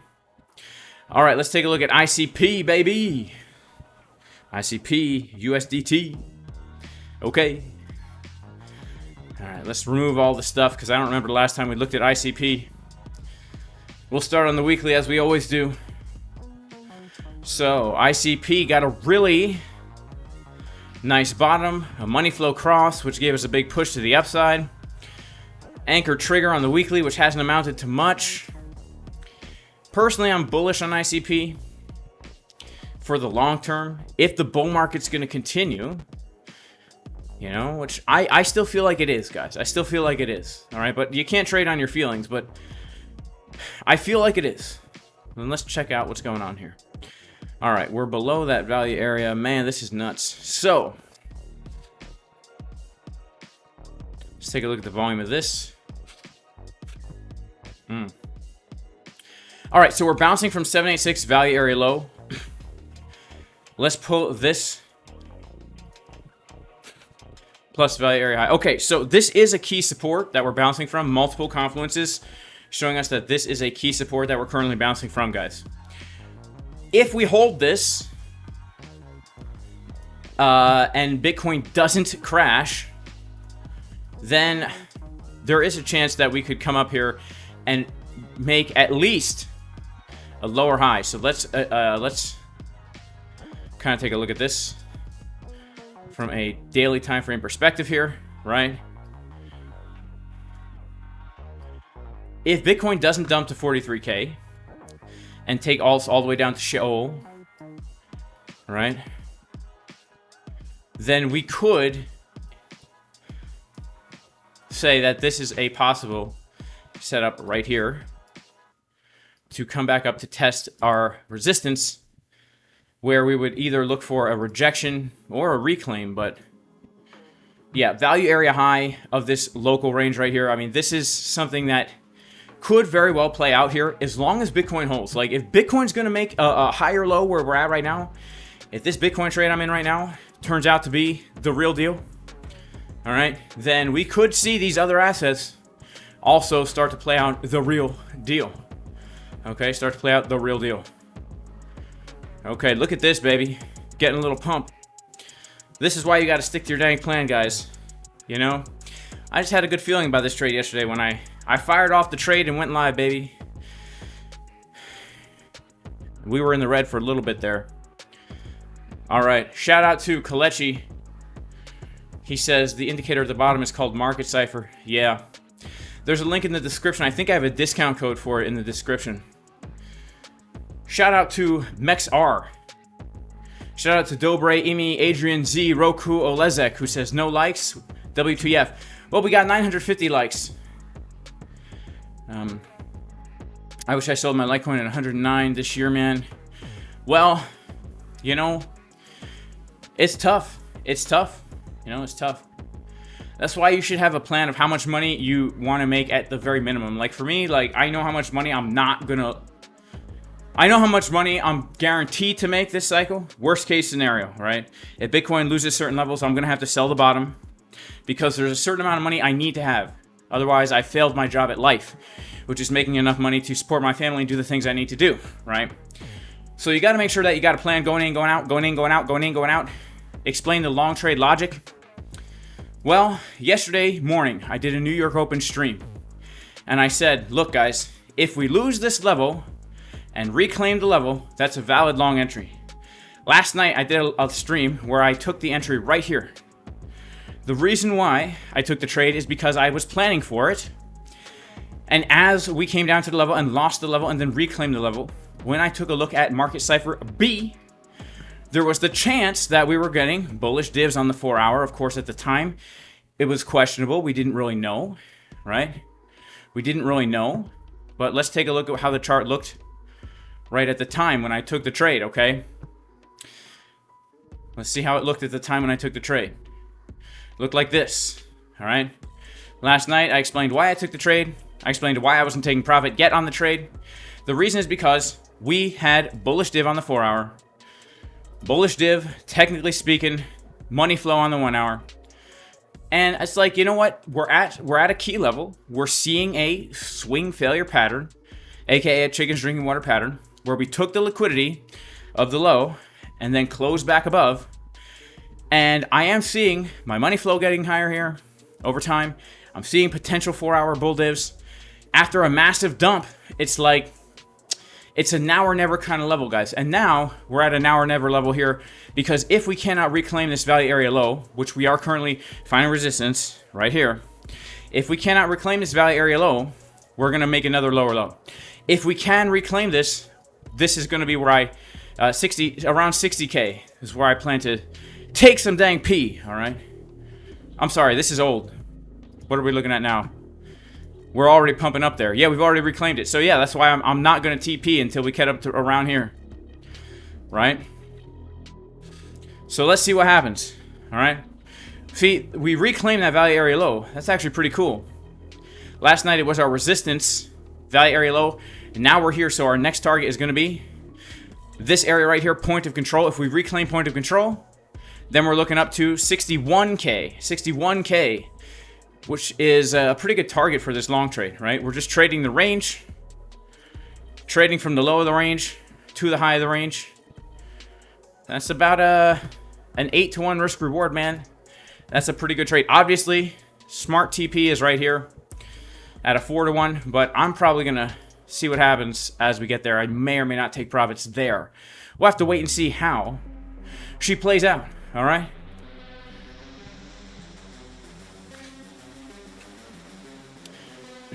All right, we got some salt.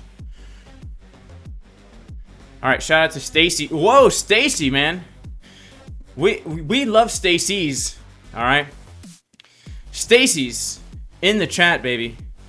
There's something about Stacy in the chat. Is this the same Stacy or a different Stacy? Stacy has an amazing channel. Shout out to Stacy. Everybody go subscribe to Stacy. Okay, I'm going to check out Stacy's channel right now. Let's see. Let's check out. Check her out.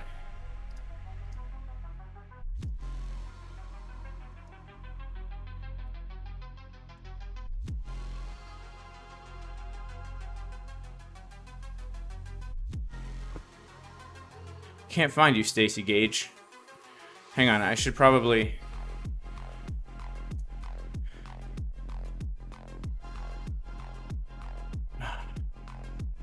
Stacy Gage, it's really hard to find you.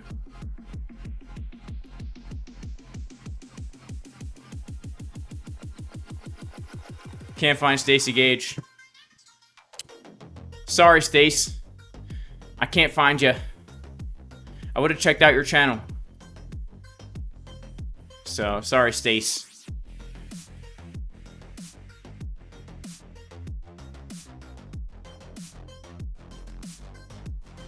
Oh, here we go. All right, Stacy Gage. Everybody go subscribe to Stacy Gage, all right? I'm going to hit subscribe. All right, Stacy Gage, 6 subscribers. Let's see if we can't pump her up to 50 subs. All right, doesn't have any content yet, but is definitely the best YouTuber ever. Shout out to Stacy Gage. All right, I like it. I like it. I like it. Stacy Gage. I like it. I like it. I like it. I like it. All right, let's go. Shout out to Stacy Gage. All right, let's get back to our trades. Everybody go subscribe to Stacy Gage.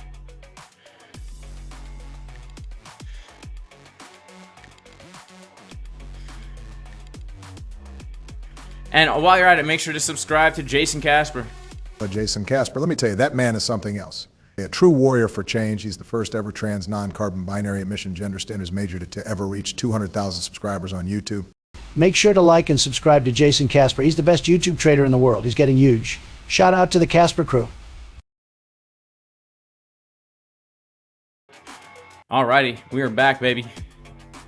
What do I say about, what are you subscribing to? You're subscribing to Stacy Gage, the best YouTuber, the best YouTuber in the world, baby.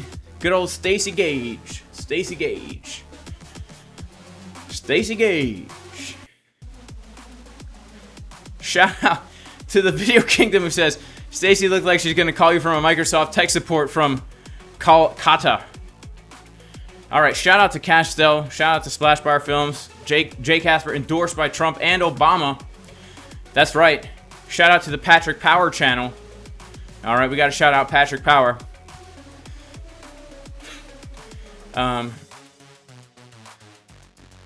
Was asleep on the move down, at work on the move up. I feel you, Lucky Jim Bob. You know, I'll be honest with you. Lately, man, I have been trading, and it's been, you guys have seen my erratic schedule lately. I've been streaming at night, streaming in the morning, streaming at all hours of the day. Sometimes it's tough to catch those trades. Can you look at Cardano? Yeah, let's take a look at Cardano. Now, just so you guys know, I have personally been holding Cardano for a very long time, expecting higher, and it's never come. Shout out to Lisan Al-Gaib's mom. All right. How many depends am I wearing? Look, I always keep my depends on, baby. Because if you're trading and you're at the charts 24/7, you don't have time to go to the bathroom. Now, here's the thing. Why would we wear depends? Not only do you not have to leave the chart to go to the bathroom, but there's no way you'll get liquidated because of the maximum absorbency. All right. Now, look at this guy. Look at the confidence. A man does not walk around with that face and the hand on the hip unless he is a very confident man. All right. Would you be caught in public, hand on the hip, smile on the face, if you knew, in adult diapers, if you weren't confident in your trading plan? This guy is confident in his trading plan. All right. I always keep a pack of depends with me somewhere around here. Can't find it at the moment. All right. We will take a look at ADA. Let's take a look at ADA. Now, ADA has not been behaving, all right? Cardano has not been behaving at all. Just to point that out. Now, I'll never forget my Cardano trade. Let's see, where was my epic Cardano trade? Oh, yeah. Where was it? I think it was from, I don't remember. A few years ago, we had an epic Cardano trade. And I thought I caught the bottom on that one. It might have been this guy right here. I don't know. I thought I caught the bottom. But, nope, the bottom just kept on coming, baby. So here we are. This is our local range on Cardano. I'll be honest with you guys. I'm totally, like, emotionally detached from my Cardano hodl bag. I don't really care about it. I'm not even going to care about it at all unless we're at, like, a $5 Cardano. And if it never happens, oh, well. That's honestly how I'm dealing with my Cardano. Look at this. So we're below the POC of the range. Let's go ahead and put on some key levels here. I want to take a look at an anchored VWAP. Let's see, where's our... I can never find the dang anchor VWAP, man. I'm so utterly retarded, which is why this is not financial advice, all right? If everyone's new, yeah, we say gay and retarded here, all right? Because those words used to be okay, and everyone was just okay with it until, like, I don't know, 2015-ish. All of a sudden, you couldn't be gay or retarded anymore. You couldn't say those words anymore. Isn't that gay? Isn't that retarded? You guys know what I'm saying? All right, so we're going to pull an anchor VWAP. 2 anchored VWAPs. All right, so we're below all the anchored VWAPs here. We're below the POC of the range. Momentum's coming down on the weekly. Money flow is starting to come down on the weekly. We printed a massive weekly bearish divergence at the top. And, who gave a thumbs down? Must be gay. And when I say gay, look, I don't mean no offense. I just mean, you know, infertile. That's all I mean. But I'm allowed to say it because, look, I did major in trans non-carbon binary emission gender studies. All right, this is a picture of me. So I know what it's like to be on the spectrum of, you know, the gay spectrum. Everything's a spectrum nowadays. Gender, the gender spectrum. There you go. What else is going on here?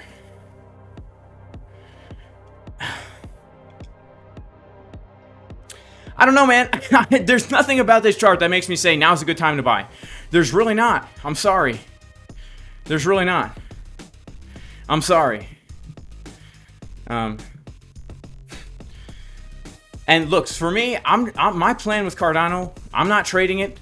I'm not looking to buy it. I'm simply just holding it, hoping that eventually we end up at $5, where I was going to sell it back in 2021. I thought we were going to hit $5. I was convinced that we were going to hit a $5 Cardano. All right.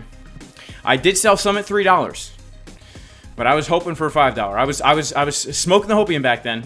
But I've been in Cardano literally since it was like, I think it was below 10 cents. I don't even remember when I got in, but right when it first became a thing, and 2 bull runs ago, that's when I got into Cardano. All right. So I'm just hodling my bag. All right. All right. Shout out to Anga, who's been watching my channel since 4 years ago. Well, I've only been a channel for about 3 years. Well, that's not true. I did make a few videos back in the day, but I've only been doing trading stuff for about 3 years on YouTube. How's the garden? The garden's good, man. Look, it's harvest season is pretty much over. I harvested all the squash, all the potatoes, all the melons, all the cucumbers, all the beans. There's really nothing else to harvest right now. It's just cleaning up, all right? I'm getting ready for the fall, which really means I'm getting ready for the next planting season. And we are expanding our garden big time this year, man. We are expanding the garden big time. Also, if anybody wants the cheat code to gardening, all right, it is using landscape fabric for on top of everything, burning holes in the landscape fabric and direct sowing into the landscape fabric holes. Because this year I did an experiment. I didn't water, I didn't weed once. Not once. Me and the kids went out there, we planted everything direct sow. And obviously I could have gotten a better harvest if I had watered and weeded, but I was just curious to see what would happen if I did nothing. And I have to say, I'm blown away with how much food we were able to produce with so little work. So that's the cheat code for gardening, guys. All right, let's check out Bitcoin. She is coming back down to the level right here, okay? Let's check it out.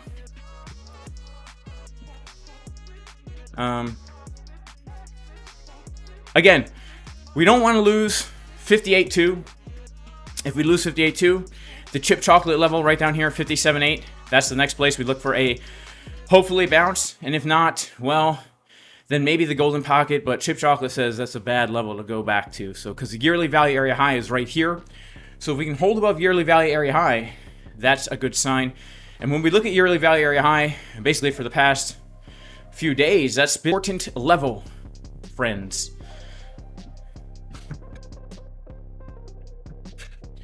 1 minute, look, Bart Simpson, let's check it out. Let's check out the 1 minute.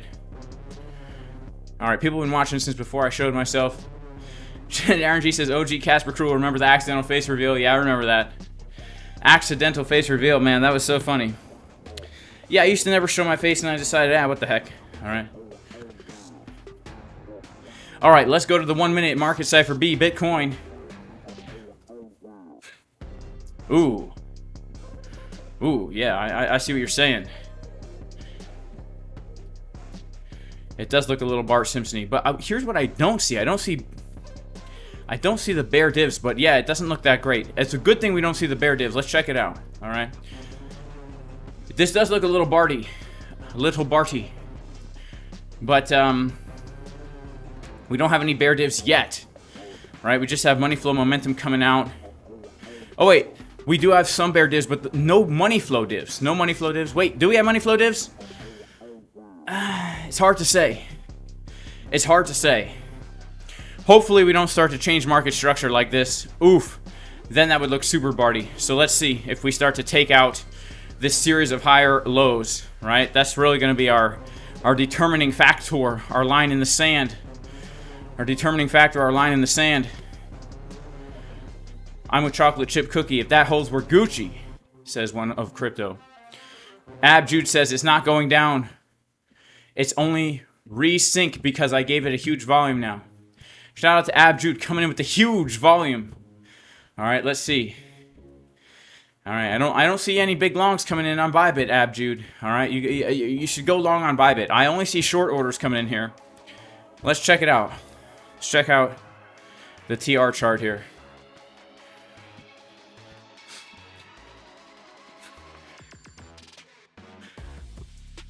I don't know. I don't know. All right, we're going to have to wait and watch this. We're going to have to watch and wait for this one, guys. All right.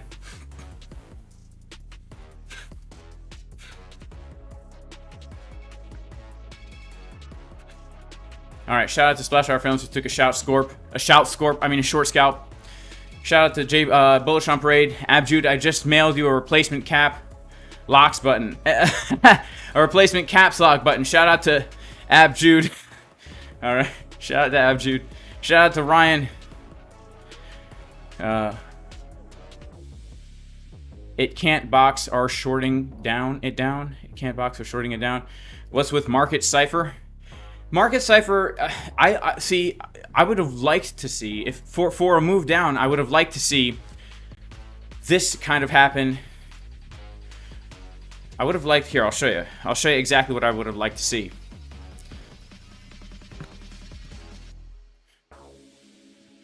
I would have liked to see what happened on Market Cipher be happening like right around here, right? Instead of happening over here, I would have liked to see it happen over here. Right, because that would have given us the drive of the bearish div money flow momentum coming down, right? But instead, because it happened right here, price is not really making a higher high as we're making that lower high. It still could be bearish. It's still it's basic market cipher strategy. It's just not as juicy. Okay, here we go. Here we go. We're starting to lose this. This is our first sign of Bart. It's our first real sign of Bart here, losing this trend line. But really, I'd say our first sign of Bart is not losing the trend line as much as it is losing this series of lows right here.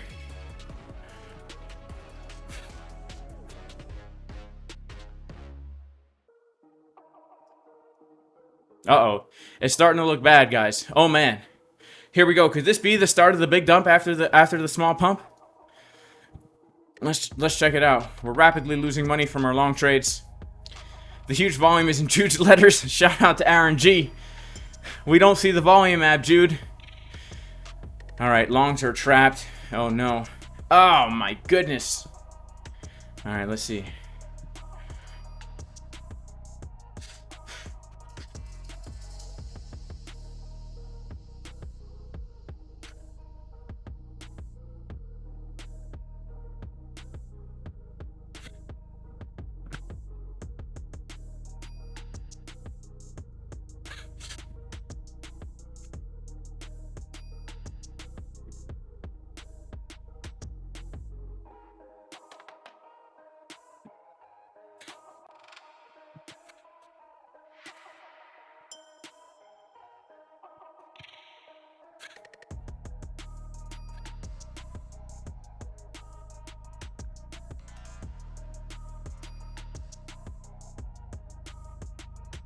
What's interesting is it's about 50-50 whether or not we see 50K or 60K first in the poll. All right.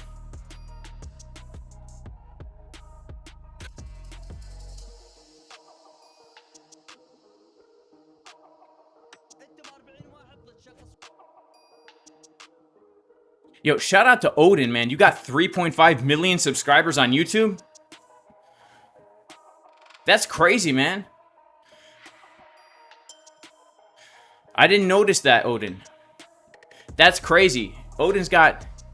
Check out Odin on YouTube. 3.35 million subs. That's nuts, bro. You know, I don't even know what language this is, okay? But... that's crazy, man. That's crazy, bro. That's nuts. That's nuts. I mean, good job. That's crazy, man. That's such an accomplishment. That's insane. I can't imagine having that many subs, bro. You're famous. Bro, we got celebrities up in the dang chat. We got celebrities up in the chat, man. Shout out to Odin. All right. Please live stream every day. I don't know. I don't know if I can do that. I will live stream as much as I can, guys. All right, so it looks like we're losing this level right here. It looks like we're losing the level right here.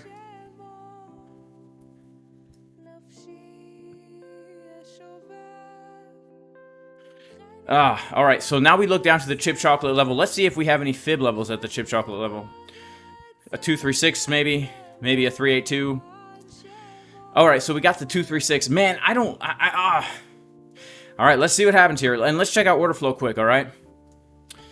Okay, so order flow, we got the shorts. Shorts are starting to come in right here. Shorts are starting to pile in right now. Check it out. We are seeing the shorts open. Couple million shorts coming in right now.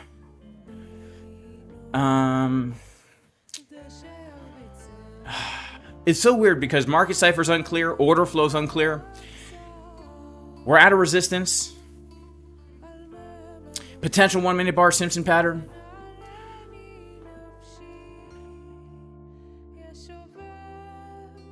All right, let's pull another fib here. I want to take a look at the. Yeah, I mean, I know we have the chip chocolate level, but I would still be interested in potentially just the value area low bounce, right? I'd still say that's a healthy retracement. This happened so quick on the 1 hour. Bam! Just come back down to retest the previous highs. Golden pocket, value area low of the range, you know? How can you trade on MEXC in the US? You gotta use a Palu ID, right? You gotta use a Palu ID. That's what I do, at least. All right, Abjude says no panic, guys. All right, Abjude, take Nahopium, smoke Nahopium.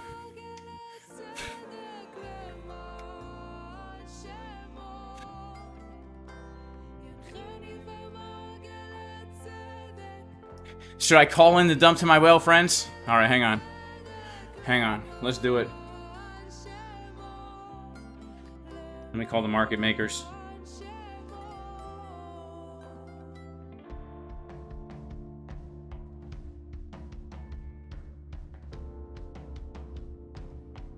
I'll just shoot them a text, all right?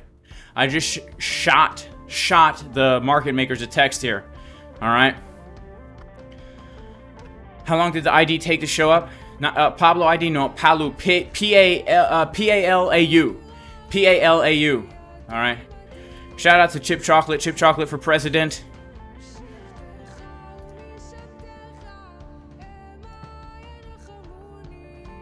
Do I recommend a Palo ID for new traders? Yeah, I mean, look, a Palo ID is great. It will allow you to trade on any exchange, but it will make you KYC. Shout out to Tino from Traders Reality. Shout out to Splashfire Films. All right. Do I know Rafal Zaworski? No, I don't. No, I don't. All right, nice try longs, but we're going lower, says Han. Shout out to Richman, says Pablo Escobar. Was the 1 minute time frame just a liquidity grab? Well, what do you mean? To what side? To the high or to the low? I wouldn't call this a liquidity grab, what we're doing right now. if we go to a higher time frame, like the 1 hour, honestly, it would only be like a liquidity grab on the 4 hour, really. If we close that 4 hour candle below 58,263, then it would look like a liquidity grab on the 4 hour.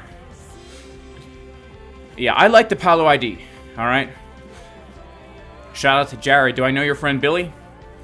I don't know. I don't know. Some people call me Billy.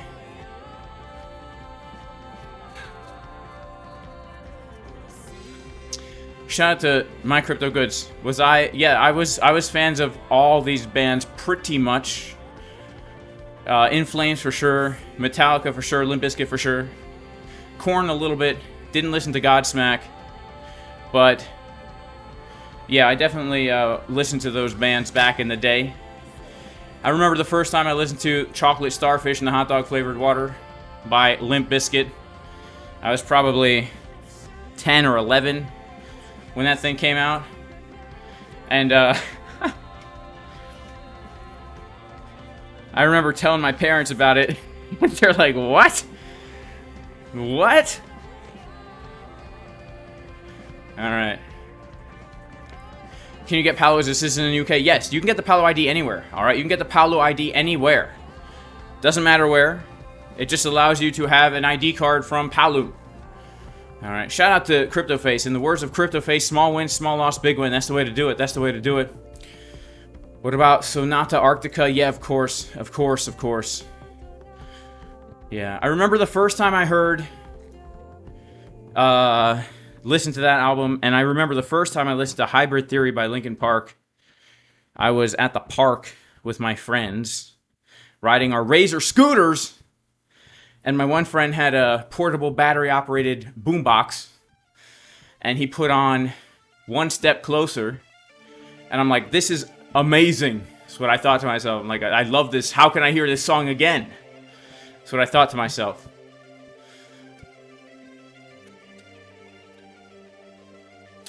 Shout out to My Crypto Goods. I will lift heavier if I listen to these musics.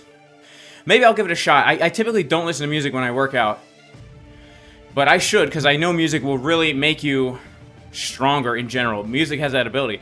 In fact, I used to run a 10K race, I think, where you weren't allowed to listen to music if you were actually competing to win, because they considered it cheating. All right? All right, we got the pump song in the background, so it's probably going to pump the price a little bit. Let's see.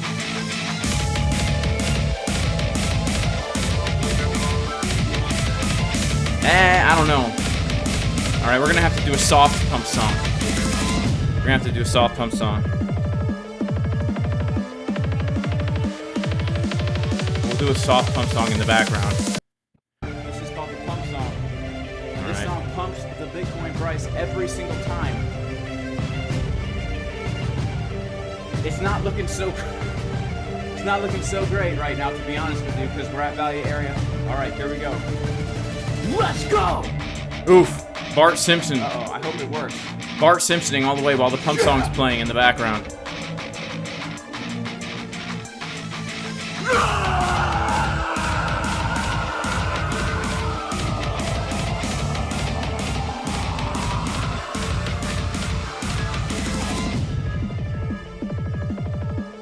We gonna dump? No. We're gonna pump. We're gonna dump, no we're gonna pump. We're gonna dump, no we're gonna pump. We're gonna dump, now we're gonna pump. Pump the Bitcoin, baby, let's go. We're gonna dump, no we're gonna pump. We're gonna dump, now we're gonna pump. We're gonna dump, no we're gonna pump. Pump the Bitcoin, baby, let's go. Yeah. Here we go. We're pumping it. Come on, Bitcoin, don't do this to me. Here we go. We got some longs coming in, baby.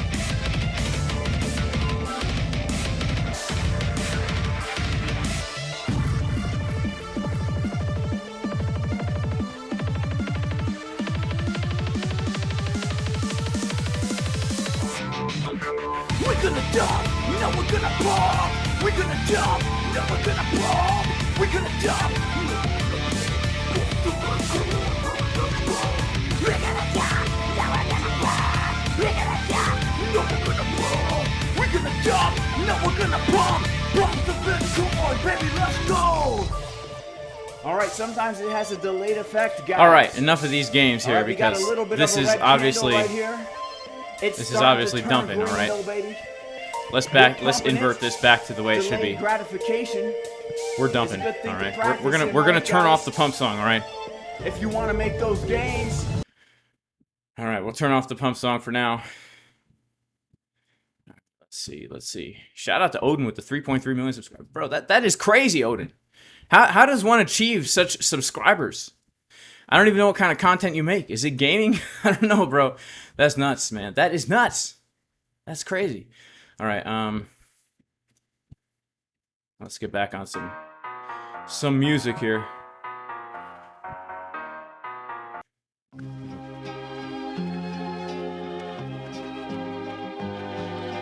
All right, we are dumping, guys. It looks not so great here.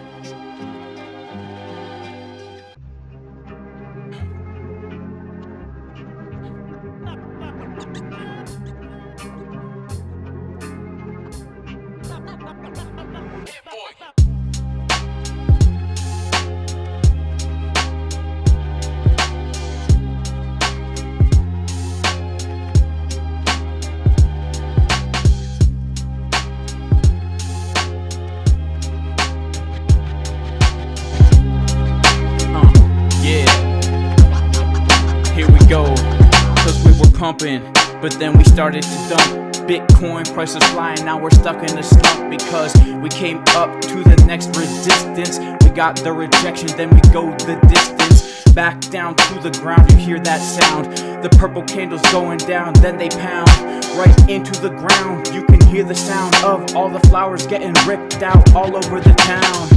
Cause we're pulling them up by the roots. The Bitcoin price better pull herself up by the roots. Cause we tried to long the top, then we got the drop, then we started to hit the spot. Last night we came down to the liquidity grab. Chickens drinking water, that's what we had. Then we gotta move up. If we look at the cup, about 5%, maybe that was enough. To the next resistance, we get a rejection. Bitcoin coming down to the direction of the south. Open up your mouth, we're the hottest freestyle in this side of town. Yeah, your boy J Casper, we're chilling in the house, trading over here like a Bitcoin mouse. But oh snap, let me take a peek. Does Market Cipher B have some uneven butt cheeks? Big on the left side, nice and juicy. Skinny on the right side to round out that booty. And I don't even know if y'all could spot it, but we're about to get a bounce right from the golden pocket. Take a look at the chart, like a work of art. If we see down here, where do we start? We came down, but we front ran the next GP. So if we get another low between you and me, we're gonna look for the divergence. Pumping really low, so emergent. Maybe we come to the 618. Like my girlfriend, she's not looking great, but hopefully if we're licking our lips for the next take profit, we get a nice wicks. Can you spot it? To the 786, and then we drop it. But then we start to pump like a nice hot pocket in the microwave. Taking trades every day, digging spades in the garden when I'm planting my watermelon.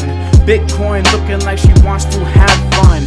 Digging through the dirt, hopefully I don't get hurt. Water on my shoulder, got a squirt from the rain in the sky. Up high like the clouds, Bitcoin about to pump, can you even hear the sound? Got the blue candles pumping really high, cause we know the Bitcoin price, she's about to fly. When we come to the low, then we go to the high. Trading every day, we're about to fly. Yeah, take a look at the chat. Crypto King wants to short, what about that? But hopefully we can stay in our longs while J Casper spits and freestyles this song. I got some scissors over here in my hand. Take a look around as we excavate the land. About to cut my hair, a little bit scared. Don't want to cut my face or slice my underwear, because I'll be naked on the treadmill trading. Every day in the kitchen, brownies are baking. Yeah. Alright.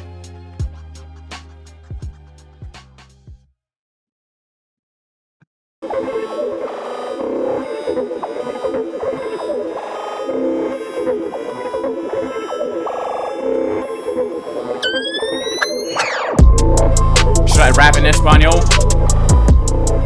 Should I rap in Espanol, says somebody? Alright, let's rap in Spanish. Yo, hola mi amigo, how do you do? Yo tengo un gato en mis pantalones too, because I'm wearing mi pantalones corto every single day, taking trays with the cortors. Yeah, coming back into la casina, it means the kitchen, and I'll tell you what I mean. I looked outside and I saw some zapatos on my feet, got the shoes, you know how I trade both long and short at the same time. We're about to ride, that's how we take time when we're looking through the side. Back to Espanol, hopefully someday I take a trip to Mexico. Yesterday I was in Tejas, that's how we call Texas. Every single day I'm trading like the bestest. Every single night we're driving in our Lexus all over town. Then we're looking to the best chick over here, yo. Mi amigo, what do you know? Here we go in my zapatos. That's all I can think to say. Don't wanna see the purples, only azul. Hey, it means blue. In my shoes, we're trading like we do when I'm walking to school to learn that Espanol. You know what I'm saying? Look into the sky, see the soul. I'm playing. The soul means the sun is shining down on me. Talking about Spanish, you see what I see? Here we come, about to hit the resistance. Bitcoin about to come, about to go the distance. Yeah, driving in my car.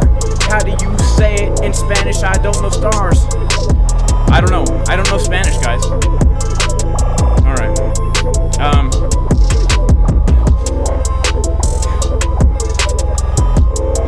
Yo tengo un gato en mis pantalones. Yeah. Alright. Porque me tengo un gato en mis pantalones. Hopefully I don't lose the trade and get stones. Hopefully we eat bananas like tostones.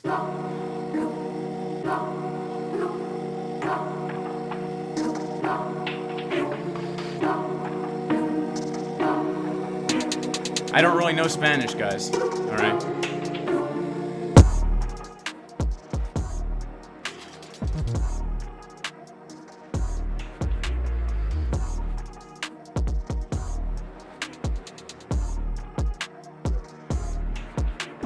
Alright, J-Boy Boy said it seemed legit to me. Alright. I definitely don't know Latvian either. Alright.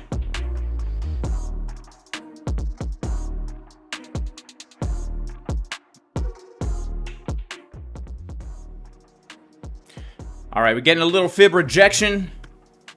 Let's go back to trading view over here.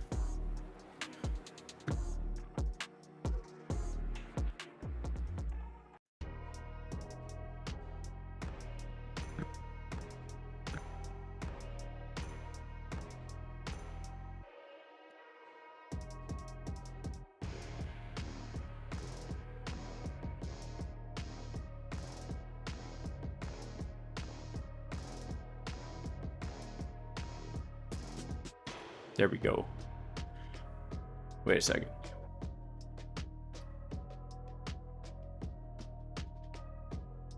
Sorry guys, I really suck at using a computer. So you're gonna have to bear with me here. I'm definitely not a computer user, nor am I a financial advisor, alright?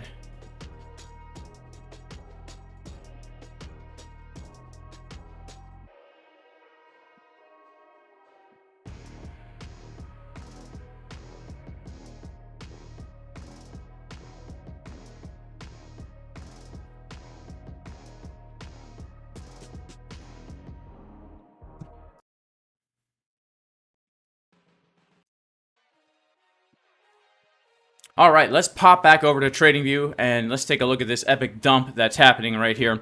And I do want to take a look at the order flow as well. Shout out to everybody in the chat. We got 1,400 people hanging on in. 1,400 people hanging on in, baby. All right, it looks pretty bearish on the 1 minute time frame, and a lot of shorts opening here. Right now, it looks like locally shorts are in control. VWAP at 56.8. Let's put on our VWAPs. Oh, so we're at the weekly VWAP right now, and the daily VWAP is coming back down toward the value area low of the range. Yeah, So I know Chip Chocolate doesn't want to see VWAP again. I would still be interested in coming back down. We got the VWAP, we got the golden pocket, we got the support resistance flip. Let's see how she goes, man. But look, the title of the video is, are we going to get a little pump before a big dump? So overall, I have to say I'm still macro bearish. All right, I was hoping for 61K for a take profit on this long trade, but if we don't hit 61K, I will take a loss on the long, and I will hold the short and probably add a bit to it as well. All right.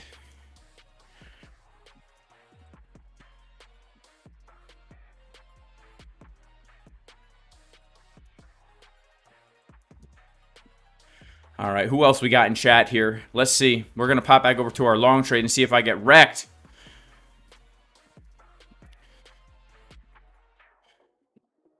We're still about 50K, says James. This is not a dump. Zoom out, says Elite Way Easy. Well, yeah, you're right, man. You're right. We're coming down to the chip chocolate level. The chip chocolate level. She's going down, Captain. Held my short. Was worried for a second, says the Dusty Hunt. If I rap in Chinese, I would hit 200,000 subs. Do I visualize the fractal breaking down when you took the short? Oh, I guess you're not talking to me, because I didn't take the short. Russian Death Metal. Shout out to Bojan. Is Bojan in the chat right now? Shout out to Sun JJ. And thank you to all you guys pumping up my subs to 128K. Rap in Hebrew. Ani lo yodea. I don't think I could do that either. Shout out to Bojan, a.k.a. Boyan. He says, someone get an extinguisher. Jay is on fire, baby. He didn't say baby, but he gave me 3 fire emojis. The real King Solomon says 54K. Man, I don't know. Look, here's the deal. All right. Shout out to Crypto Guido in the chat. Here's the deal, guys. This long trade is highly speculative. If we lose this low, I'm actually going to be looking for another long down here. All right, I'm still going to be looking for another long down here. But if we lose 54-ish thousand this golden pocket, then I am looking for a macro lower low. All right, a macro lower low, meaning I'm looking to take out the low that we made at $49,000. All right, looking to take that low out. All right. Shout out to Boyan. Boyan, bro, you want to pop on the stream, bro? Tell us what you're thinking. Does Boyan want to pop on the stream? Boyan, let me hit a Boyan in Discord. Ooh, a spider on my ceiling. Hang on.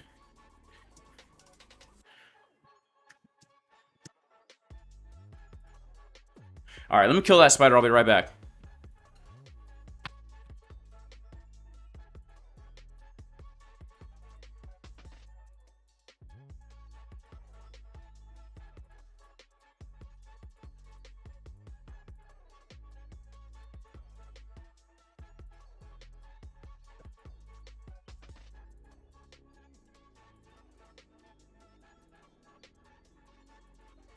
All right, we back. Now, let's see if Boyan wants to pop on stream. All right, we need a special guest on this stream. We need some special guests to come on in and stream with us. All right. Did Sato really open a short? All right, let's see if Sato opened up a short. I think that might be a joke, but I'm gonna check it out. All right. Yeah, he's not even live, guys. He's not even live right now, all right?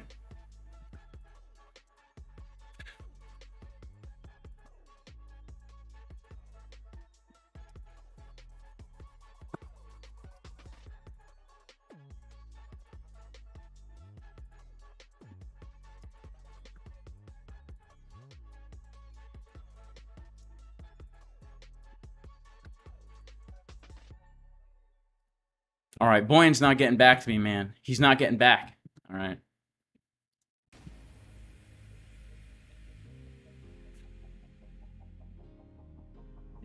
Shout out to Mac. He says, first time here, just subbed. Respect for working out while streaming. Well, thank you. I mean, look, the walking desk is a game changer. I recommend everybody get one. I recommend everybody get a walking desk. If you have a desk job, get a walking desk. You'll be more productive. You'll have more energy. You'll be leaner. You'll sleep better. Everything in life will be better. All right? There's a disease out there called being sedentary. And it's very easy, especially if you're a trader, to sit down at the chart and stay there for way too long. All right? Case in point, how many of you traders sit down on the toilet to take a dump, bring your laptop? All right? I admit it. I do it. You're like, you know what? I'm just going to check the charts for a little bit while I'm taking a dump. Next thing you know, you've been in the bathroom for an hour and a half. Your legs are asleep on the toilet seat. You can't get up because it hurts. You got the pins and the needles. And now you're stuck. All right? You're stuck on the toilet with the computer. All right? Now, what'd you do? You didn't do crap. Literally. All right? Literally, you didn't do crap. You're just sitting there on the computer with your legs asleep on the toilet. All right? So now imagine this. You sit down on the charts just to check the charts. Next thing you know, you go for a half-hour walk. Maybe you go for a 2-hour walk. I've been walking for two and a half hours on this dang thing. I did a live stream this morning. I've been walking for 3 hours today. Just walking nice and slow, 3 hours. You know, the body's meant to move. Makes you feel good. Shout out to Dirk Kristen. Please stay streaming your vids, and this vid tonight especially, in a badly placed schlong, taking the wrong bounce, and I'm 2 Bitcoin liquidated. Eek. I'm really sorry to hear that, Dirk. But thank you for the super chat. I really appreciate that. I feel bad that you super chatted me if you just got liquidated. The real King Solomon says, too many economic and political events making the market super choppy. And peeing sitting down like a girl. Exactly. You didn't do crap and you peed sitting down like a girl. All right. Not good stuff. All right. No answer from Boyan. Boyan, I'm sorry, man. I was hoping you'd pop on stream. All right. We're paging Boyan. Boyan! We need some financial advice up in here, man. We need some financial advice.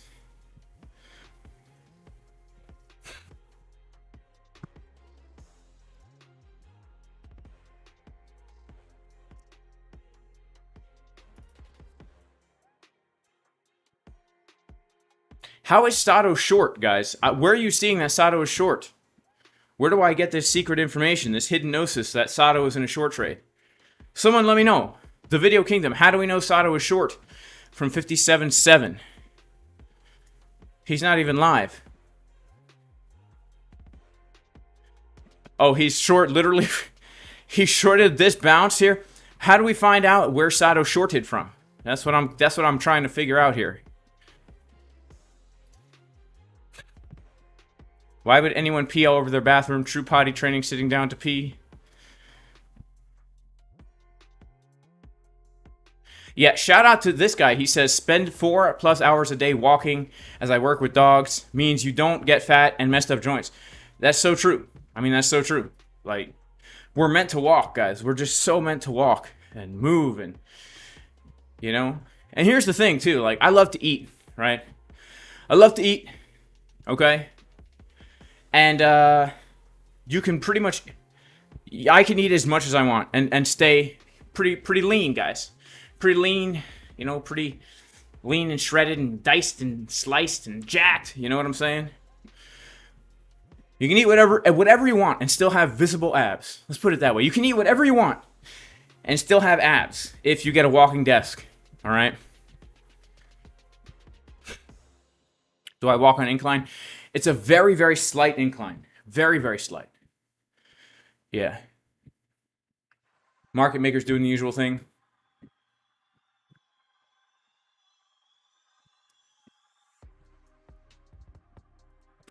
Does walking on the treadmill too much mess with my joints? It does not mess with my joints. But I'm regularly squatting and deadlifting, and I do a lot of mobility work. You know, I do a lot of mobility work for my hips and stuff like that. So I try to stay very mobile. I try to stay very nimble and quick, jumping over the candlestick when I'm trying to trade, sitting down at the charts when I'm trying to get paid, you know.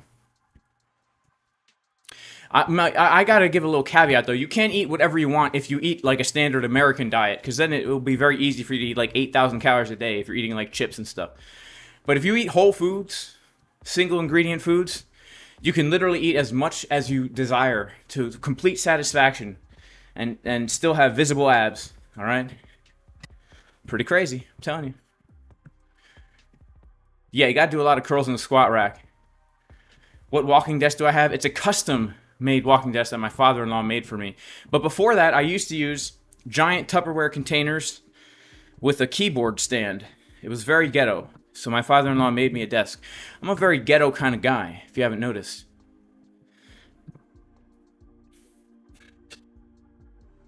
This is so true. Dave Digital says jack people eat way more than fat people. That's so true. Because I know a lot of fat people, and I see them eat, and they don't eat at all. I don't know how they eat so little, you know? But if you're hitting the weights hard, man, that appetite, it is ravenous. Let me tell you guys. It is ravenous. Do I have an old school water pump on the homestead? Absolutely. Absolutely bullish on Parade. I got a hand pump. I got a Bison pump. A Bison hand pump on the well. I've got an electric pump, and I've got a hand pump. Because, you know, it's always good to have access to water no matter what happens. And if the solar goes out and the generators go out, then we can't have water. And can you imagine dying of thirst knowing there's water right under your feet, but you can't get it? Oh my goodness. What a horrible thing. All right, so Merc is dying. This music. Is it good or bad, Merc? Do you like it or do you hate it? All right, let's see. Do I lift every day or every other day? I lift 2 to 3 times a week, man, to be honest with you. I either do 2 full body workouts or I do upper, lower, and full. Those are usually the way I've been doing it now, all right? This week, I did an upper day, I did a lower day, and then tomorrow I'm going to hit a full body workout in the morning.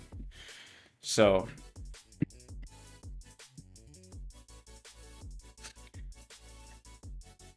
I kind of been doing what I feel, to be honest with you guys. I've been doing what I feel in the gym, all right?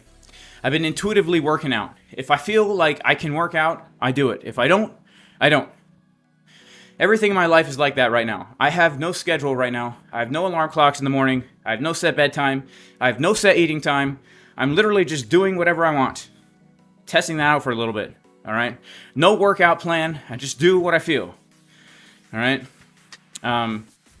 Because for a while, I was so regimented that it was actually counterproductive for me. Because back in February, I forced myself to wake up at a certain time and go to bed at a certain time and eat at a certain time. And what happened was I just totally burnt myself out doing that. Like cumulative fatigue. And so I had to basically take like 2 weeks off and just... Me and my family rented an RV and we drove down south and just chilled on the beach for like 2 weeks, all right? So I could regain my stamina here. And so now, I'm just kind of taking life easy. I'm doing whatever I want. I'm doing whatever I want. All right? That's why I'm streaming right now, because I feel like it. You know? Before, I used to stream because it was on the schedule. It's like, this is the time I have to stream, no matter what.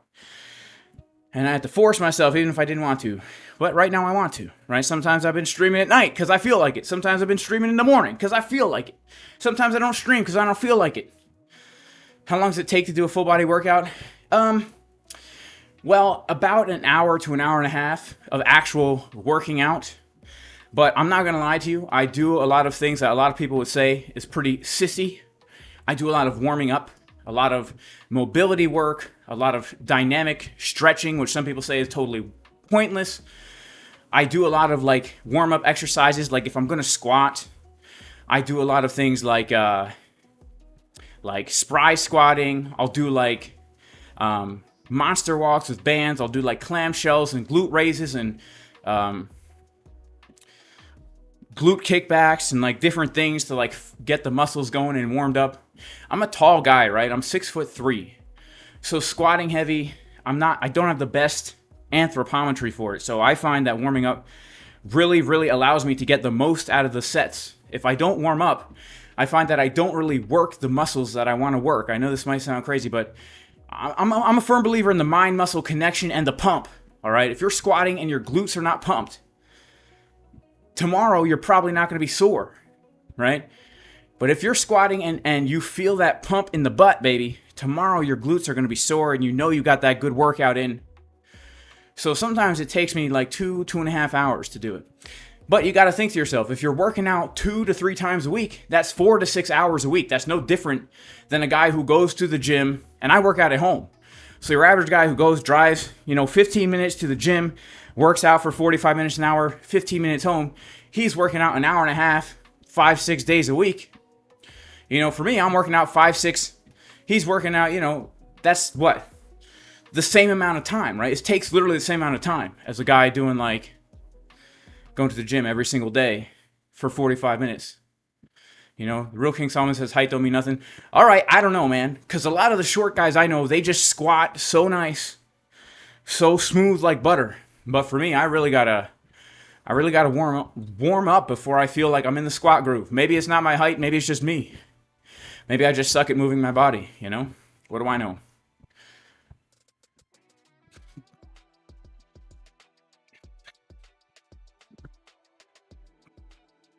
How do I deal with soreness? I mean, I love being sore. I mean, anyone who lifts weights, if any of you guys are weightlifters, which most people in the Casper crew are, all right, is you like to be sore. You like to work out. Being sore makes you feel like, yeah, I did it. Like I did what I was supposed to do, right? But also, Andrew, the more you lift, the less sore you get. So I took a week off in August. The first week back, man, the chest was sore. The arms were sore, the back was sore, the glute, everything was sore. But this week, I'm really not sore. And I've obviously been going harder 2 weeks after being back than I was the week after coming back, right? I like being sore, man. You guys who lift weights, you guys know, right? We enjoy people who lift weights for enjoyment is a very different breed than people who lift weights because they know they're supposed to, right? We do it because we love it. If I knew I was going to get smaller and less muscular for the rest of my life, I would still lift weights. I thoroughly enjoy every aspect of it. It's not, I don't do it necessarily to get jacked. Getting jacked is just a byproduct of lifting weights, all right? But I enjoy every aspect of it. It's like time just alone, and you get high, right? You literally get high. The endorphins and the adrenaline. And if you take caffeine, which is a drug, you feel good, you're in a good mood, you're happy, I like to listen to the audio Bible when I'm in the gym, right? It's a meditative, prayerful kind of time for me where I'm feeling good, I'm hyped up on life. You get to push yourself, you get to push your limits, you get to set goals and accomplish the goals. And there's nothing like physically exerting yourself and then being depleted. And then replenishing, right? It's that balance in life, right? The work versus reward ratio.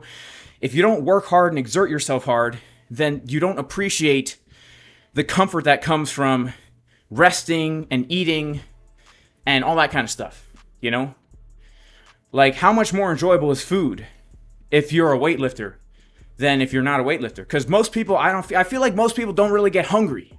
Like real hungry, where your body's hungry. I'm not talking about your stomach being hungry. There's a kind of hungry where when you eat that food, it's your body needs that sustenance. It's not just like you're in a bad mood because your last Snickers bar was an hour and a half ago.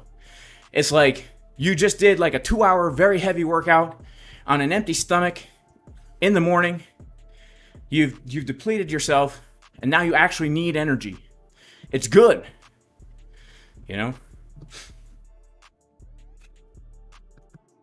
Yeah, shout out to Arnold Schwarzenegger. He says the dump feels like, this word right here. We're trying to keep it family friendly, baby. You get a dopamine boost. Yeah, working out makes you high, for real. I mean, look, there's natural highs in life. Dopamine every addiction is a dopamine addiction. So if you can get addicted to things that are healthy and good for you, that's the way to go. That's the way to go. I'll tell you. All right, so it looks like Bitcoin's holding the chip chocolate level here. All right, shout out to J-Boy Bullish. Do VPNs still work on MEXC? Yeah, I've noticed, yes, but always use a VPN, no matter what. You gotta use a VPN. I'm using one right now. I think I'm in Mexico right now. Pretty sure I'm in Mexico right now. All right, shouldn't give that away. I shouldn't disclose my location. Do I use indicators? Heck yeah, I use indicators. My favorite indicator is called Market Cipher B. All right, crypto boss. Yeah, squats will make you hungry. Squats will make you so dang hungry. And for me, if I do a heavy squat day or a heavy deadlift day, I'm not that hungry the same day, but the next day, I'm extremely hungry. Squatting is, I don't know, it just does something to your appetite. I will tell you, like, there are days, no joke. I know it sounds like I'm joking, but I will eat like 6,500 calories the day after a heavy squat day. I'm talking like, you know, sets of 10, maybe like 5 to 6 sets of 10. Sometimes if you're working up on those volume squats, sets of 10, sets of 12, heavy weight. Man, you do one of those squat days, the next day, it's nothing for me to eat 6,500-ish calories, you know? Am I walking on the dead bodies of the people who took the... No, I'm not, Hamza, because here's the thing, man. I'm in both positions right now, so I'm still short and long, but... No, we're just walking on the treadmill, all right? Yeah, the morning after a squat day. What's the price of Market Cipher B? I think it's like $1,500 for lifetime. And I have to say, it's totally worth it, all right? Only squat in the curl rack. J-Boy Bullish squats in the curl rack. He doesn't curl in the squat rack. All right, let's check it out here. Let's check out the order flow.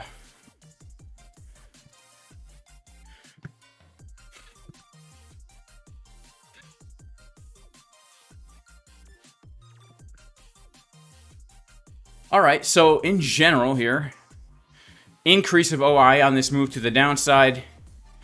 We saw a bunch of shorts opening. Now we just saw a few longs open right here. About 5 million longs opening, and they are still at their entry. 5 million longs opening right here, still at their entry. I have to say, we're holding weekly VWAP. We're holding the chip chocolate level. Let's check out our 6-minute Market Cipher B. Doesn't look so great.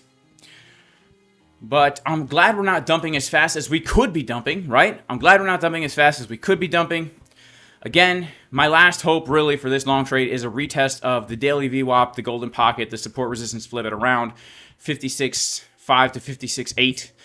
And then I will be looking for 59K and then 61K.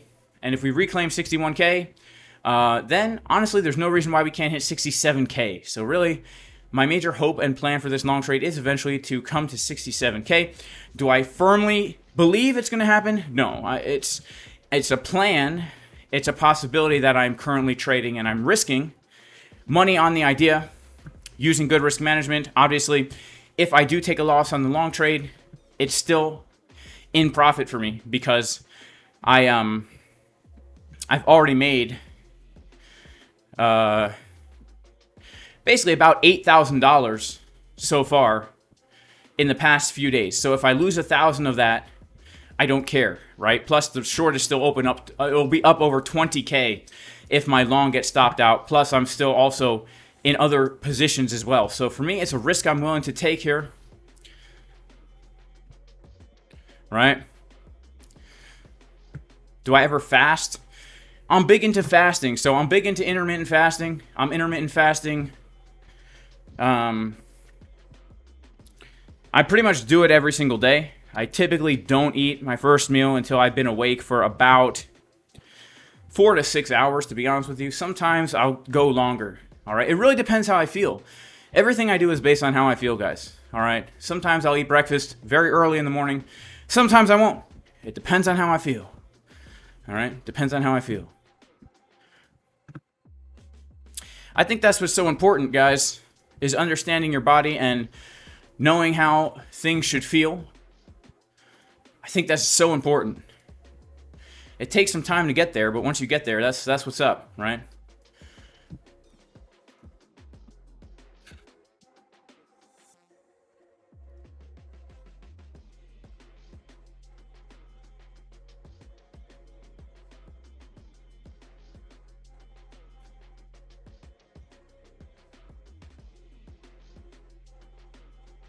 Shout out to Boyan for calling the short. All right, Boyan, my man, one of the instructors in the Casper crew, I guess he gave a short setup here. Is that true, Splashfire Films?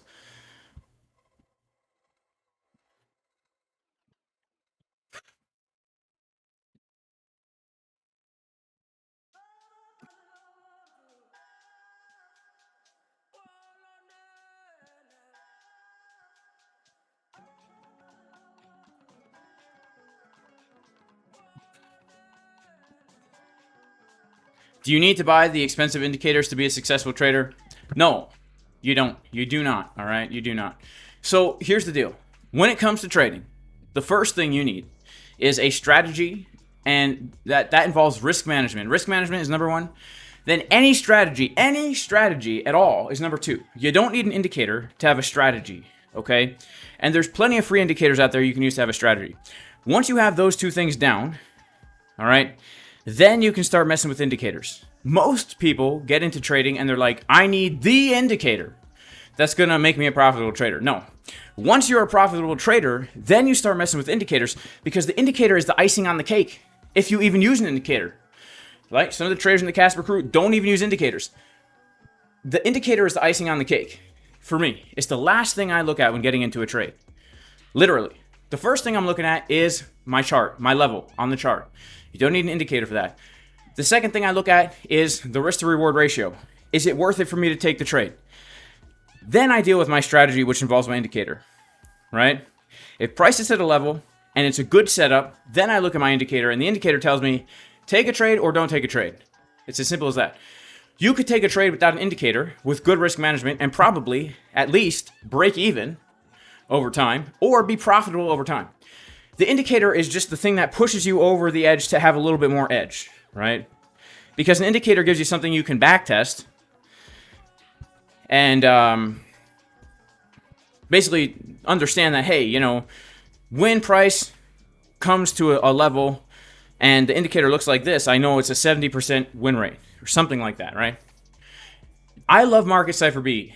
I used to use free indicators, a whole conglomeration of them. I'm pretty sure that's how CryptoFace got into making Market Cipher B in the first place, because he was using a whole bunch of indicators back in the day, all stacked together.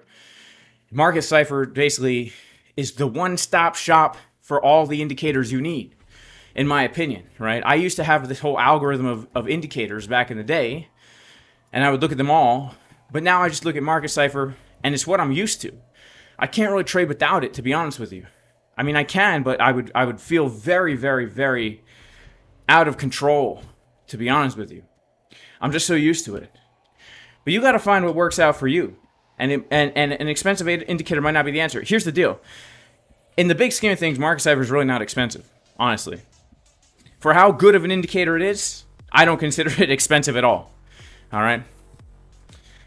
But you got to do what works for you. All right? Short or long right now? Well, if someone put a gun to my head and asked me what to do, let's see. Market Cipher B, 12-minute red dot, 6-minute trigger wave to the upside. Oh, man, that's a tough one. This is a really tough one. I don't know. Gun to my head. How's our 4-hour looking? How's our 1 hour? Let me look at the 1 hour. Gun to my head. I'd say the 8 hours printing a green dot. The 6 hour is just confirmed a green dot 5 minutes ago. I would have to say long, but expect a bit of a pullback maybe. So I would say scalp short.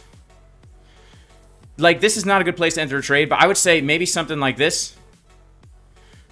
Up to 61K or 60K.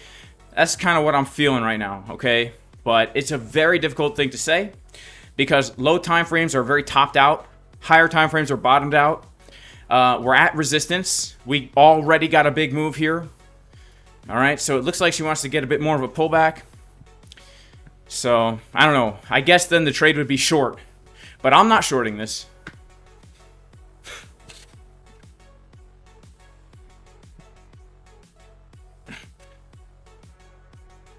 Yeah, you feel naked without Market Cipher. Me too, man. Me too.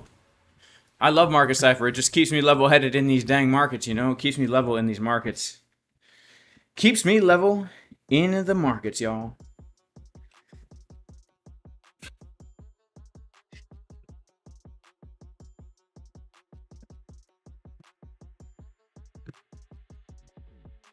Coming back down below 56K, says Chris Tat. Man, Chris Tat's been bearish the whole stream.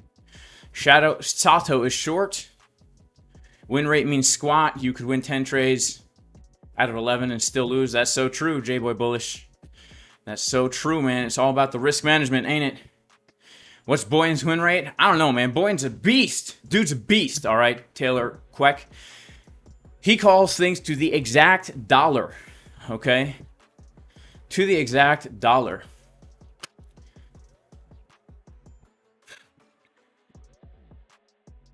How did I find Boyan, White Phoenix, and K-Pax? Man, the Lord brought them into my life. What can I say?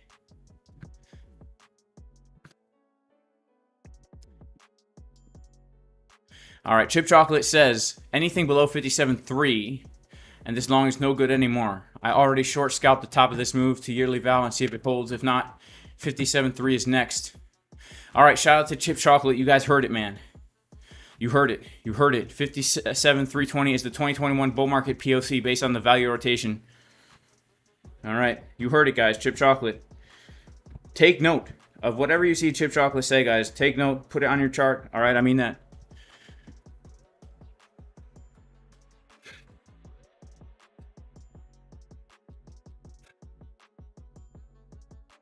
Any thoughts on trading light? I hear good things about it. I personally have not used trading light. All right. Is K-Pax back? Yes, K-Pax is back. And he's better than ever. All right. Making tens of thousands of dollars a day, scalping every $3 move. All right. Yeah, K-Pax, man, that dude is on another level. That dude is on another level. It's crazy. It really is crazy. All right. Well, man, we've been already for 2 hours and 40 minutes waiting for the massive move. Waiting for the massive move. It's 2 o'clock on a Wednesday. New York time. New York is back from lunch. How did I get in touch with Market Cipher B and why is it so good? Just from CryptoFace. You know, I've been following CryptoFace for a long time. Back when he used to use white charts and before he even really used Market Cipher, I guess. So I've known about him for a while, all right? He used to do that thing, Profit, what's that bot? I don't remember. But yeah, that's how I found out about Market Cipher. Through CryptoFace.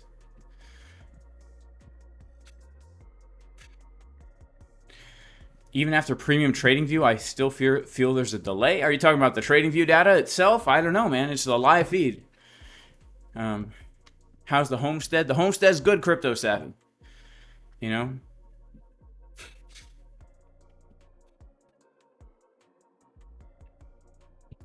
Do I use DBSI on Market Cipher? I do not, but it's a good indicator. I just personally don't use it.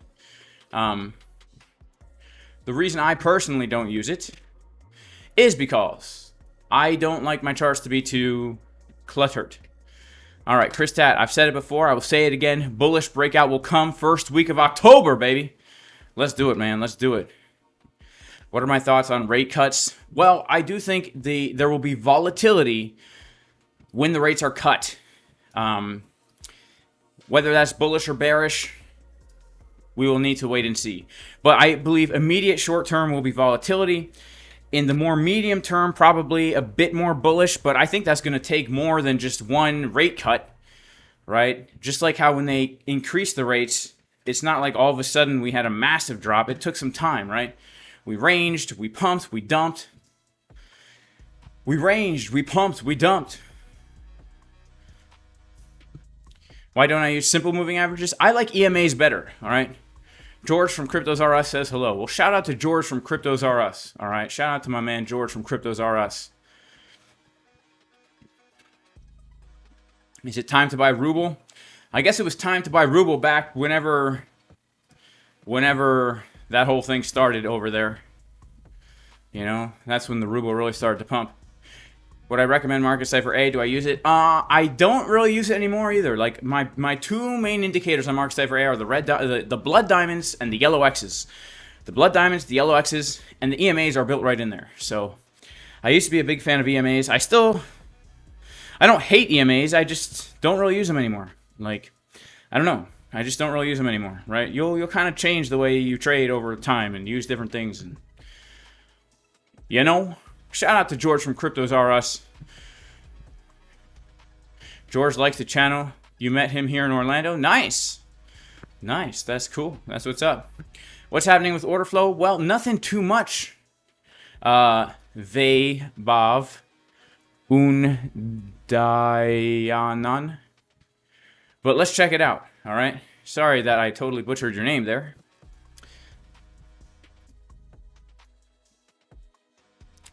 yeah, nothing too much. Like a slight increase of OI here, some shorts opening up. In general, we're seeing shorts opening up here. Like that's right now primarily people are opening up shorts. We had a few longs opening up here, but they are currently underwater. They have not closed out yet, which is a little concerning for more upside, right? It really makes it seem like somebody wants to wreck these longs before we get another push.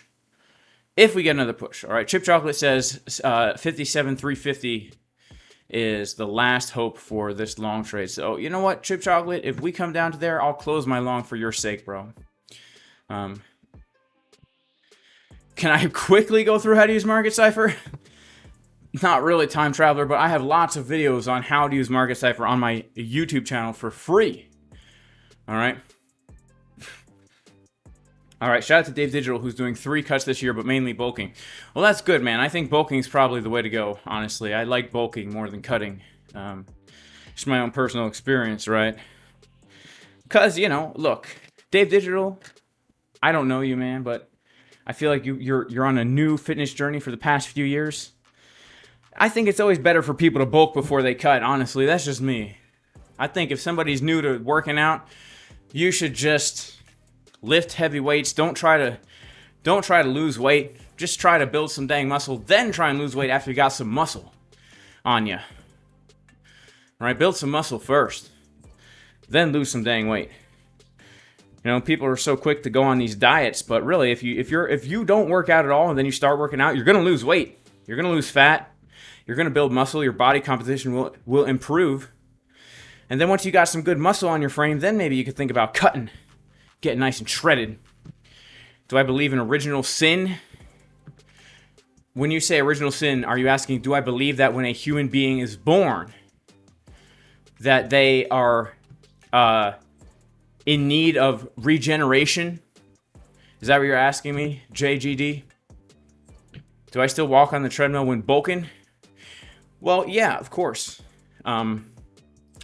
Of course I walk on the treadmill when I'm bulking. I'm always kind of bulking, guys. I haven't really cutted since probably like 2022, to be honest with you. All right. I eat on average about 5,000 calories a day, not because I'm trying to bulk. I just eat to what my body wants, all right? I'm just kind of maintaining, I guess, so to speak. I'm not a bulker or a cutter, really. I just like to eat enough so I have energy to do the things I want to do, feel good, and be strong. All right. Shout out to this guy. He says, please talk crypto. Do I reject science? Of course. Of course, I reject all science. All right? All science. Everything scientific, I reject.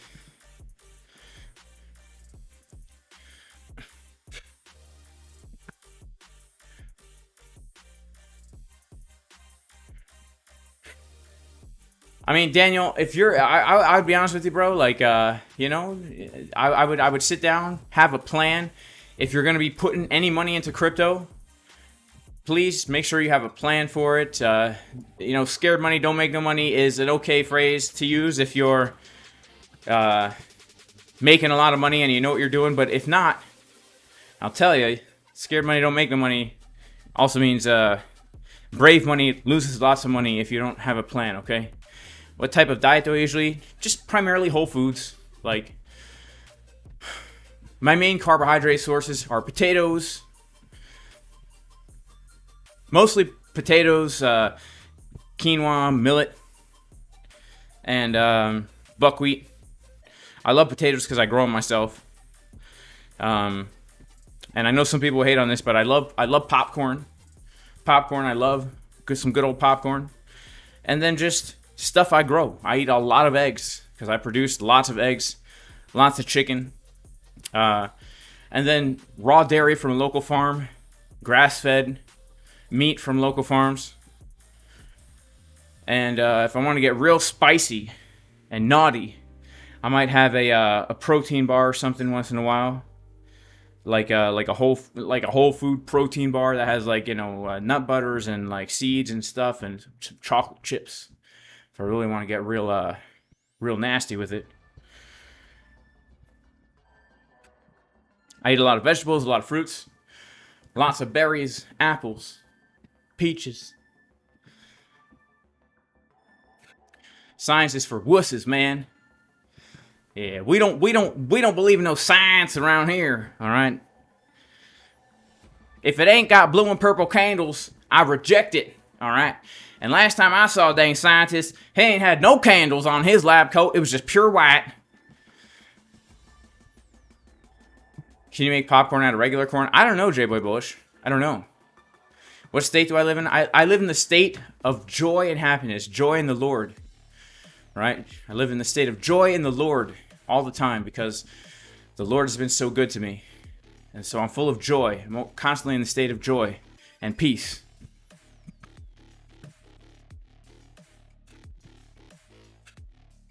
All right, X-Sin loves science. Whoa. We don't love no science around here. All right, if it comes in a test tube, it ain't for me, all right? Bunsen burners? Ugh, get rid of those dang Bunsen burners. I took me chemistry in high school, almost burned the whole classroom down. Let me tell you, I hate science, all right? Took a biology class in high school, got into a fight with the teacher. I said, teacher, I reject you because you're teaching me science. Science! All right? Let's see, science! Here we go, science! Science! All right, science. Don't give me none of that science. All right, here we go. Nepsoft official hates science too. We all hate science up in here.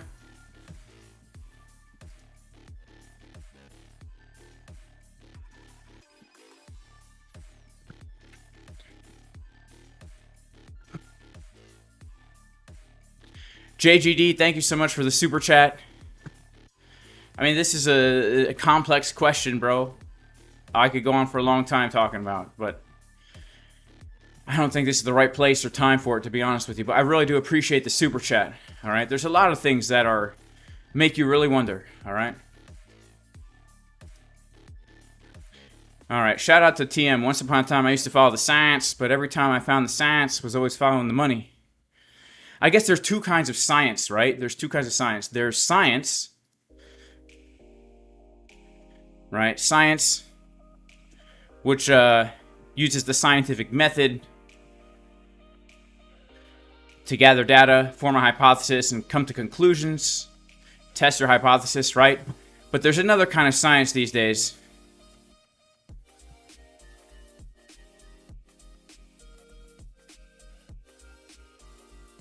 All right, science. All right, this type of science is just psychological manipulation, gaslighting, lying, and manipulating people, right? There's two kinds of science. There's science, and then there's science. All right?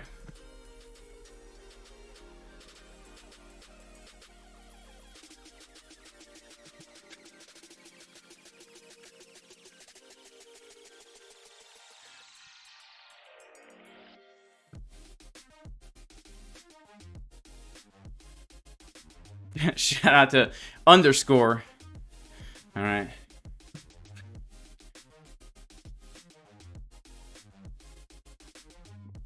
Are we doing a giveaway? Well, I guess we got the likes, but we didn't do it in the time limit. I gave an hour. I gave an hour to get 1,000 likes. We didn't do it. So maybe next time, all right? Maybe tomorrow or the day after.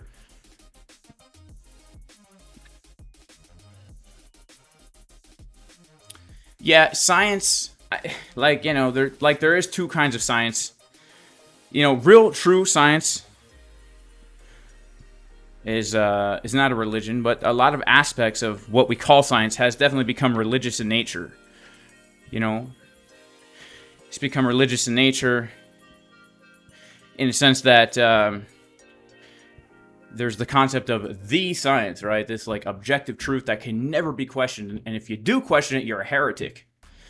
You know, so it is very religious in nature because there's a lot of scientists out there who, using the scientific method, will come to different conclusions than other scientists that are paid by the government to do certain science. And if you disagree with the state-funded science, then you're a heretic. You're a heretic, a religious heretic. So it's very interesting to watch what's happening, especially as we move into the age of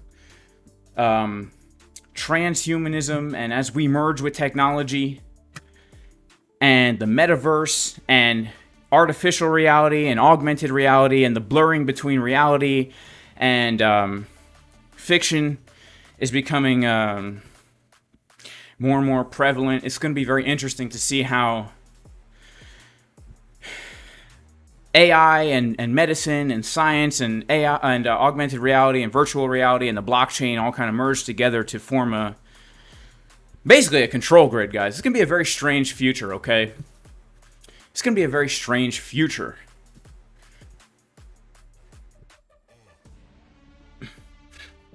Yeah, science and science with a money sign. What do I think about Bitcoin's next move? Scientists said men can get pregnant. Is that true? Are they real scientists saying that? I wouldn't surprise me, honestly. Is technology not science? Well, look, there's a lot of overlap here, okay? There's a lot of overlap, okay? Technology and science, there's a lot of overlap, all right? Dealing with electricity, for example, and computer chips and these things, that does require science and understanding how the world works and learning how to harness the powers that exist to let them do what you want them to do. That's science, right? And historically speaking, science was also very much so linked to things like alchemy and astrology and things that these days we would consider to be pseudosciences or even, you know, just a whole bunch of baloney. But those things historically were also considered science. So there's a lot of overlap here. But I would consider science as understanding how the world works and eventually being able to use that information to benefit your life, thereby creating technology, right? We allegedly discovered electricity back in the late 1800s, early 1900s or whatever. But after the discovery, we learned how to harness that energy that we discovered using science. And now we have things like computers which run on electricity, right? So there is overlap there. You know what I'm saying, my man?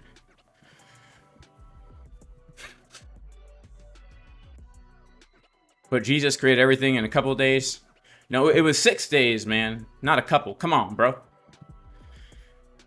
99% of scientific research agrees with whoever funds it.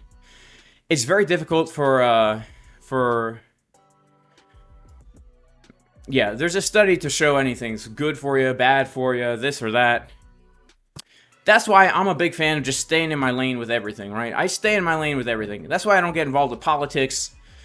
That's why I just do what I can do in life, which is I'm trying to support my family. I'm trying to be a positive influence in the community. I'm trying to fear God, walk in His ways, do the best I can to do what I'm here to do, right? Work hard, grow my own food, all that kind of stuff. But just stay in my lane, do what I got to do, and not worry about all this other stuff, right? Did he take 6 days because he took Sunday off? No, he took Saturday off, WizX. He took Saturday off. Shout out to Trader Geo. He just hit 10K subs today. Just want to thank you for the support this past year, my man. Well, Trader Geo, congratulations, bro, because honestly, you deserve it, and I mean this with all my heart. You are one of the best traders, one of the funniest, most entertaining, plus good traders, plus hardest working, honest traders out there. I really appreciate your channel. I really appreciate your work. You deserve it, man, and much more. You deserve it much more. More than 10K subs, and you're going to get there, bro, and it's going to be good, man. Congratulations. You really deserve it, man.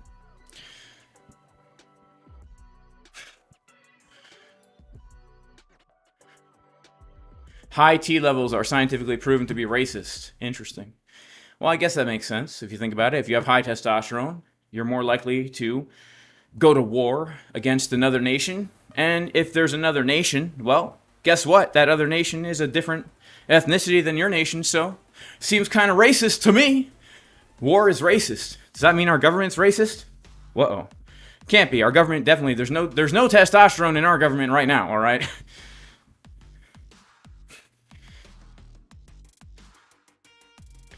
All right, shout out to Gandu Hanan, who's Vela Boy's brother. May God bless you. All right. John P.A. Ioannidis. I know who this guy is. I've read some of his work. Why most published research findings are false.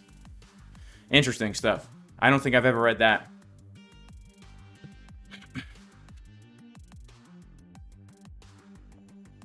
All right, shout out to Chip Chocolate, who says, science is based on theories that can change over time, so I tend not to believe anything they say, like the beer flu. I did not. Oh, you didn't take the needle. Yeah, I didn't either, man. I mean, you know, so strange to me that in the United States, people are down with compulsory genetic experimentation. That's very strange. That's very strange that so many people were just so down for that, man. Have I ever taken Tonka Ali? Yeah, I'm on it right now, bro. I'm on it right now, baby. I'm on it right now, baby. Tonka Ali. Taking it right now. I just started another cycle. Because I take it 3 weeks on, 1 week off, baby. I've been taking it for a while, since probably about March. And I have to say, I do enjoy the effect. It could be in my head. But when I take it, I feel a little extra manly for a while, okay? It could be in my head, all right? It could be in my head. But I would like to say, it could be in my head, but when I start taking it, like I take it for 3 weeks, the first 2 weeks I feel really good, the third week I feel normal, and then the fourth week I take off, and I start taking it again, and I've been doing it for a while, and I do feel like it makes me feel good, all right? That's all I can say. Do I believe in a rapture? Well, I believe that the Lord will gather his people to himself, okay? I do believe that. What's Tonka Ali? It's some kind of herb. It's some kind of herb.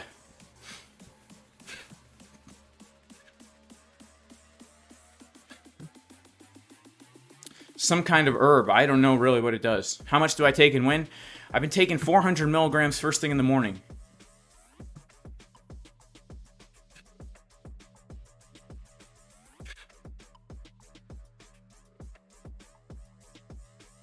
All right, shout out to David Brumblebow. He says, the best way to understand the relationship and purpose of Jesus is by studying and knowing Jesus is the Word. Amen, bro. Amen. Yeah, I only take it in the mornings. Some people were forced by the military. Yeah, that's so crazy to me. Like, you know, I'm sorry that happened to you, you know. But you know, it is what it is, I guess. Are there any upcoming meetings? Well, let's check out. There's definitely going to be some kind of. Let's go to forexfactory.com. Forexfactory.com. And later on this month,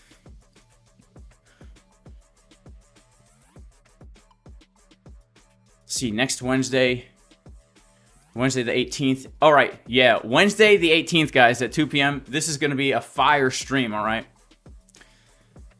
We got the FOMC rate decision coming out, man. Wednesday, September 18th. I'm going to be going live at like 1 p.m. probably, all right? Unless I'm sick or dead. But I'm in the Lord's hands, okay? What do I take in the morning, my crypto goods? Tonkat Ali. Tonkat. Tonkatali. That's what I've been taking in the morning. Yeah, I mean, look, I feel like it makes me a little bit, I don't know, more energetic. Just feel a little bit better. But it could be in my head. Like, I don't know. That's the thing. I've been taking it since March. All right? All right, OG Blockchain. It's an herbal supplement to improve low testosterone, male fertility, anxiety, athletic performance, and muscle mass. All right, there you go. It definitely increases libido. That's for sure. But that could be placebo as well. I mean, my wife is super hot. So, you know, it's hard to say.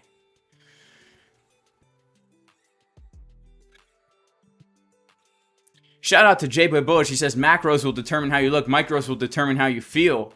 And trend makes you big as feathers. Oh, man. So true. So true.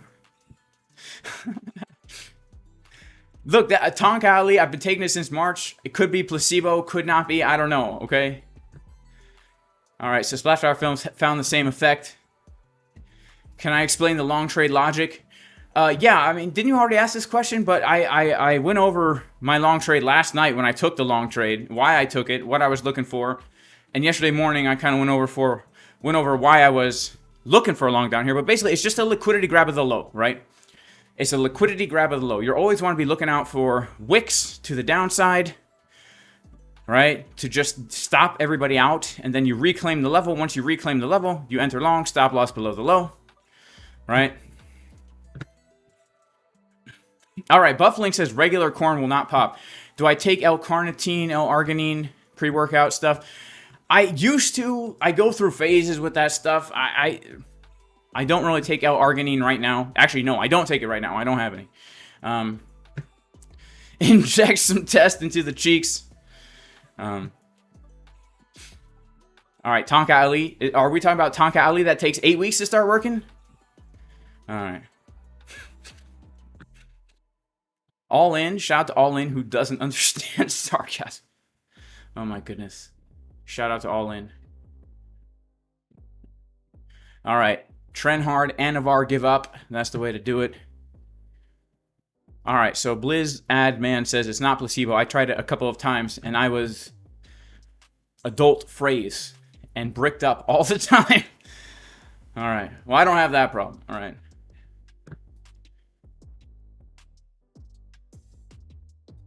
All right, shout out to Chip Chocolate. I highly recommend you also read Mind Over Markets. That book surely changed my view on the markets and how to trade them. I'll have to do it, all right? I'll have to do it.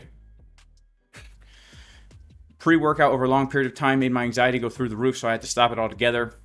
Yeah, I'm not big on pre-workout. I'm not big on stimulants. I'm a 1 cup of coffee a day kind of guy. 1 cup of coffee in the morning. That's it for me.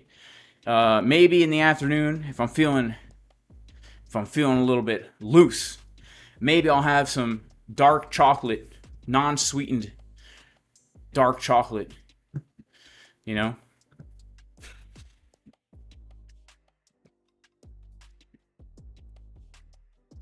That's what's up. The unsweetened dark chocolate, that's what's up. All right, so yeah, Tonka Ali, guys, give it a shot. I mean, I tried it out because the whole internet was talking about it. Andrew Huberman was talking about it. Who else was talking about it? Divine Hood was talking about it.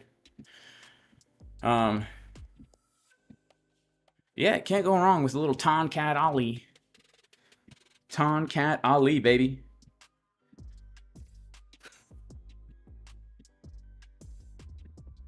Coffee and nicotine all day. Yeah, I mean, like, I haven't, well, that's not true.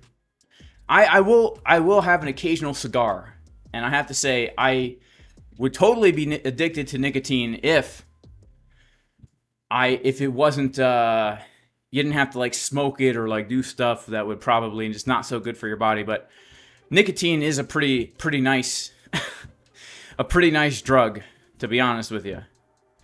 Right? It's like coffee without the jitters. It's like energy without the crash, the mental focus without the shakiness. You know. Yeah, but I don't really partake in nicotine, but I totally would. If I wasn't focused on my health, I could totally see myself addicted to it.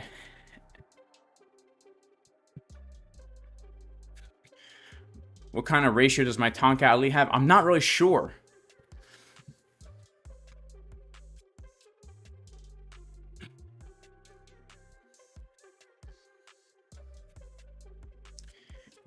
Why do they say the serpent lied, tempted in Eden when he told the truth?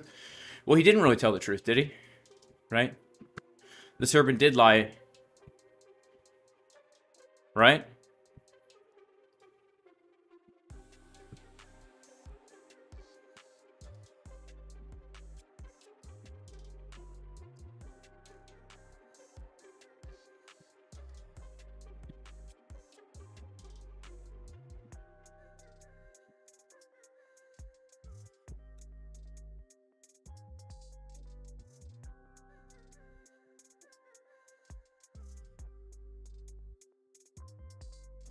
Yeah, he lied.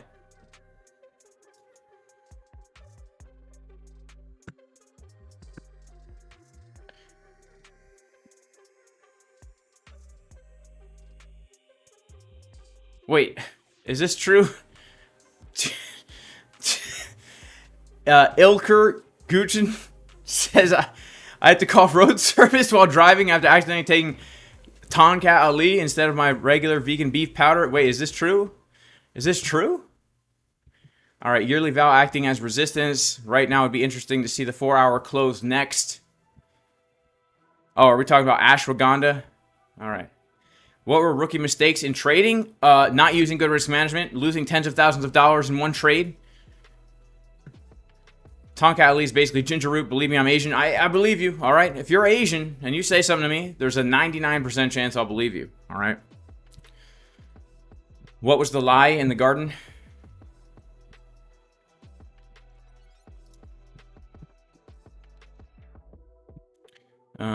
Let's see.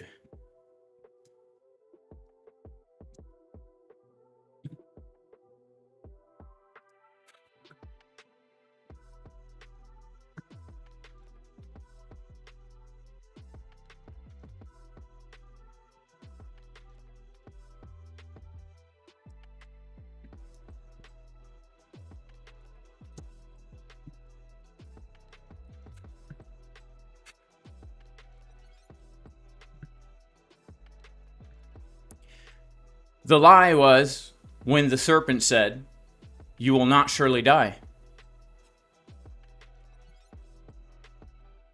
Right? God said, "The day you eat of it, dying, you will die. You will surely die." Right? Mot tamutun. But the serpent said, "Lo tamutun, you will not die." He also said that eating the fruit would make them like God. They were already like God. Right? So that was the lie. He mixed a little bit of truth in there. But yeah, that was the lie.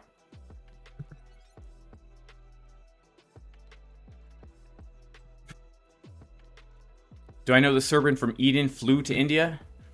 Didn't know that, man. Alright, Splash Fire Films, 250 milligrams of test every week. Is this a 24-hour stream? I don't know, guys. I was hoping for a big move today. I was really hoping for a large, a grande move today. But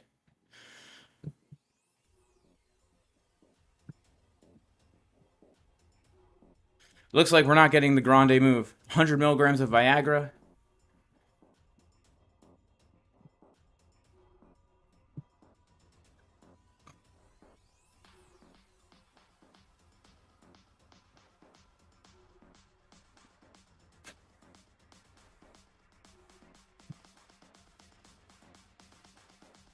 All right, well, I guess we should probably kind of end the stream soon, right? Have I ever read the Book of Enoch? Yeah, I love the Book of Enoch. I think it's a great book.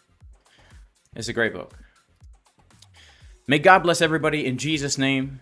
In the name of Jesus, the eternal, uncreated God, who took on flesh to die for the sins of humanity and rose again on the third day to show that indeed his sacrifice was sufficient to pay for sin.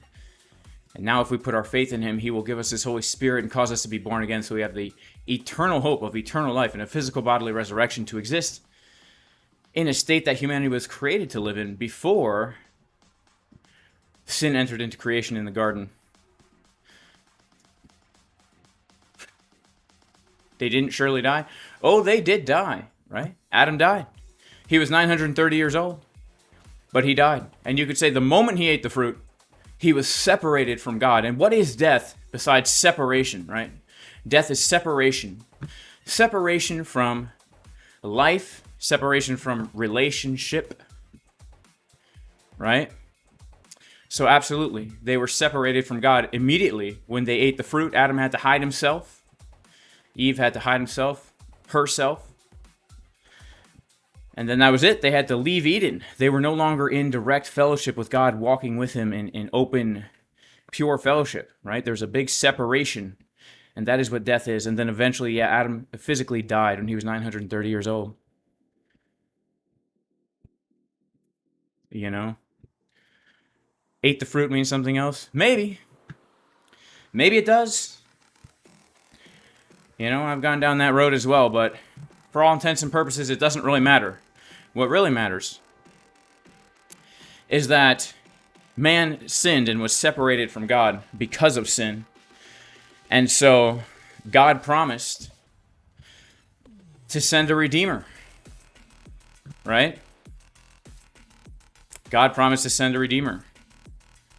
He says, speaking to the serpent, I will put enmity between you and the woman, and between your seed and her seed. The seed of the woman will crush the head of the serpent, but the serpent will strike his heel. It's the first prophecy of the Messiah in the scripture.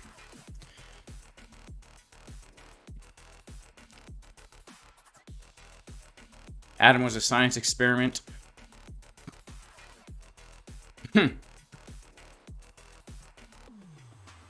Adam was created in God's image to reflect God on the earth, right?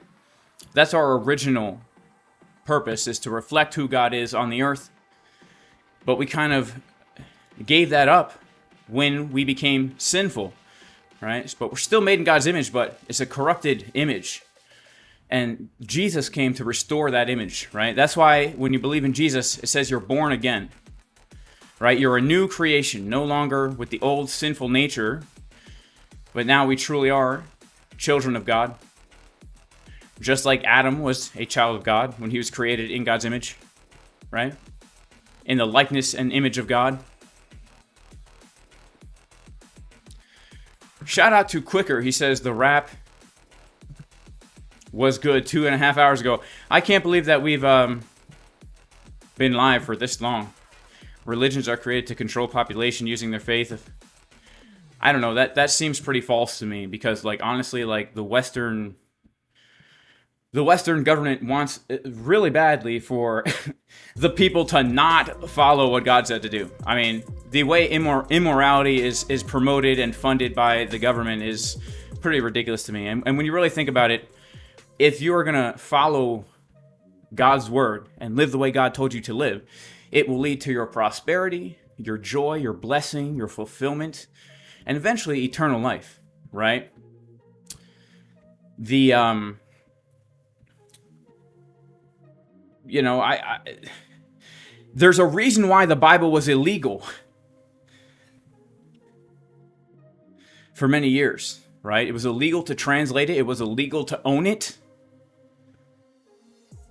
People risked their lives to translate the Bible into English back in the 1300s, right? Because the state was keeping people from God's word, preventing people from knowing what God's word actually said. And even this day, I mean, you go to a public school, a university, and they will teach you things that are contrary to God's word because they don't want you to be blessed. They don't want you to live a fulfilled, satisfactory life with blessing and joy and peace, right?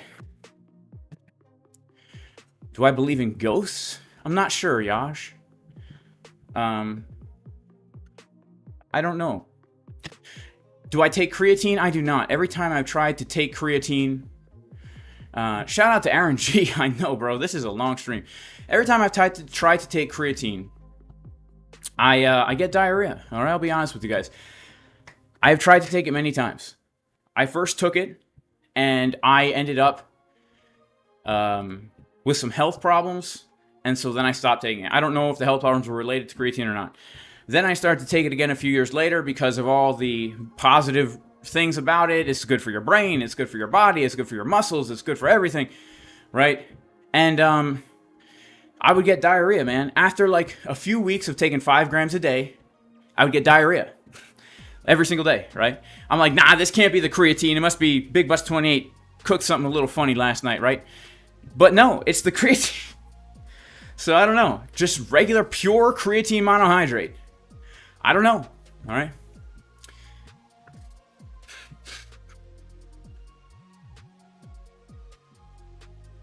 Shout out to Chip Chocolate. He says, have you ever wondered how humans can live anywhere on Earth while other animals are limited to habitats? It's a testament to the incredible adaptability of our species. God is real. Will I ever take a trade just relying on hope or belief, or will you use TA? Then why do you believe in a God or a religion you've never seen? Religions are made to control people using their faith. Well, like I already said, Reapers, the The governments who have been trying to control people historically have tried to keep people away from God's word, all right? If you had a Bible, you could be killed. And these days, again, there's a huge push to indoctrinate people to not want to take the Bible seriously, to not want to fear God, to not want to walk in God's ways. So the religion of today is actually just humanism and do whatever the heck you want, which, where's that leading our society? All right. Obviously, it's causing the destruction of our society. All right. If everybody right now, everybody in the West, all of a sudden tomorrow, I'm not saying this could happen. I don't think it could happen. But if everyone just decided, you know what? We're going to keep the 10 commandments.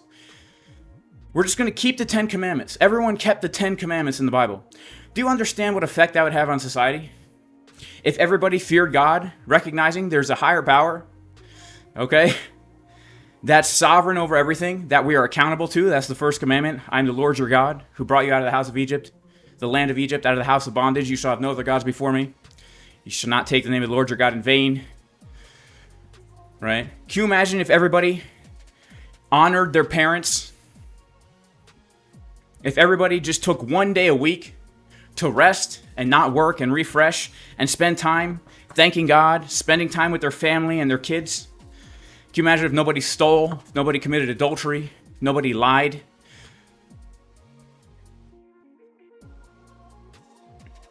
If nobody coveted, people weren't greedy, they didn't desire things that other people had to try to take them through malevolent means, that would totally change the world, right? Do you think right now the governments are using the 10 commandments to try and control people? Come on, let's think about this logically. But also, you got to think about this as well. When you say that people believe in God based on blind faith, are you insane?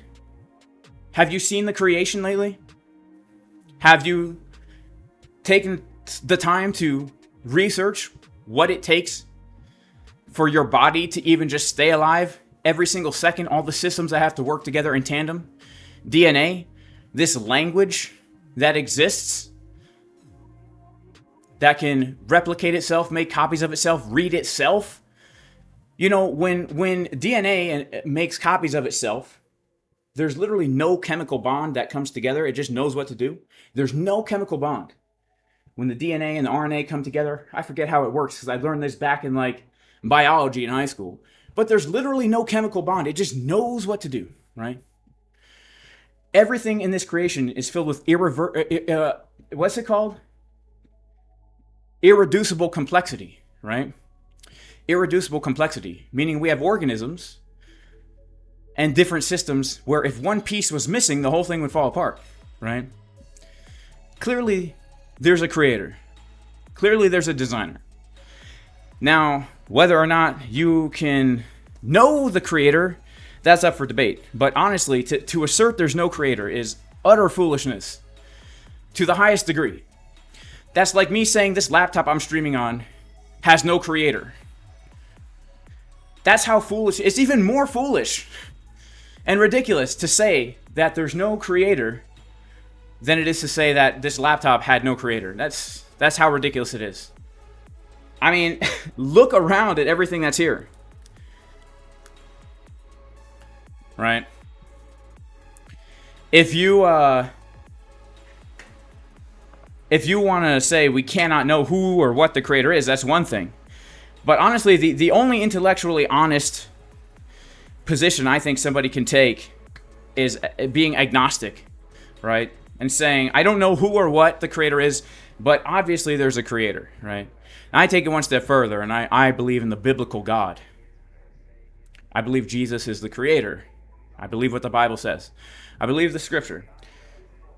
And I don't even take that on blind faith, all right? Because the Bible is full of things that verify it as being a divine book from God, like biblical prophecy. What a great thing to study, all right? Historical evidence of the resurrection of Jesus from the dead is just overwhelming, right? So I'm not taking these things necessarily on blind faith.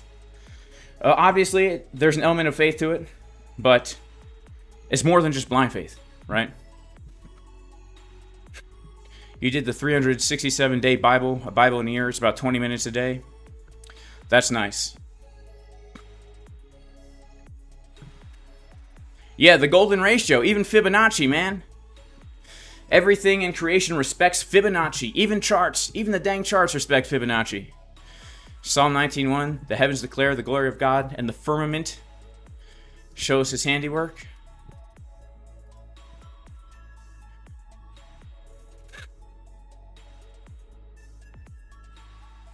All right, Tony Tim wants me to read the Quran. Tony Tim, you must be new around here, my friend. But God bless you. May the Lord bless you.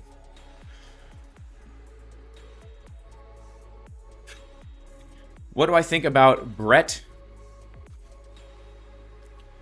I don't know. Honestly, like, I'm not really into the meme coins right now. I'm not really into the meme coins right now. Have I read The Case for Christ by Lee Strobel? I have. I haven't read it in a long time. It is a good read, though. It is a good read. It is a good read. Christopher, it's not obvious to you that there's a creator? It's just not obvious because you didn't grow up with that concept? That's interesting. That's very interesting. I don't know if I believe it, man. I'll be honest.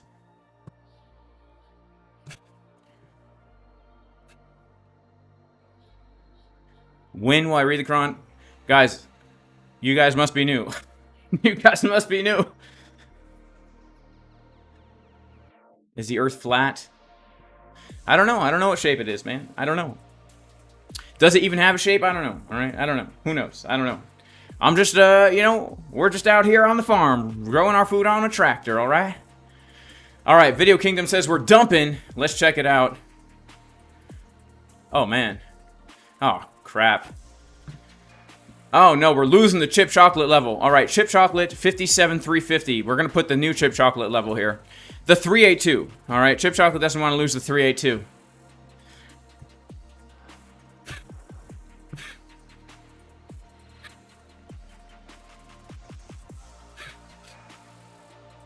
Yeah, Chris Wimmer, don't get me started on the Quran, please, guys. We don't need another 5-hour stream.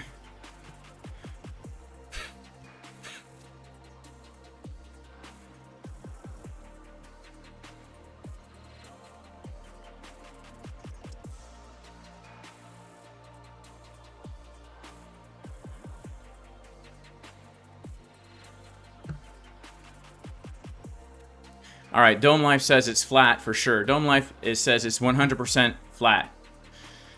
I'm an agnostic earther, okay, guys? I don't know what it is. It could be a realm, you know, just like a realm. Like, it's interesting. Like, when you read the account, at least the biblical accounts of cosmology, there's heaven, there's earth, and there's the underworld. People don't get bent around the axle about what shape is heaven, what shape is the underworld. So why do people get so bent around the axle about what shape the earth is? I don't know. All right.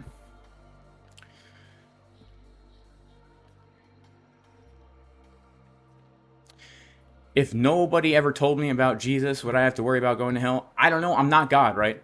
I'm not God. I don't know. I am of the belief that the Lord will deal with people based on the revelation that they have.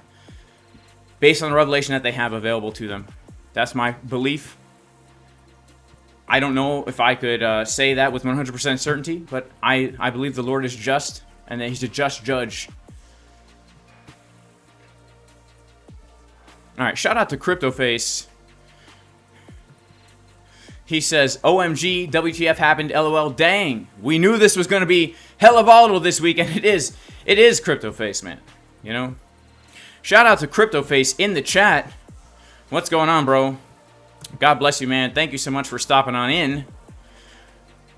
The man himself, CryptoFace, in the chat. Glad to see you here, man. CryptoFace is the man, all right?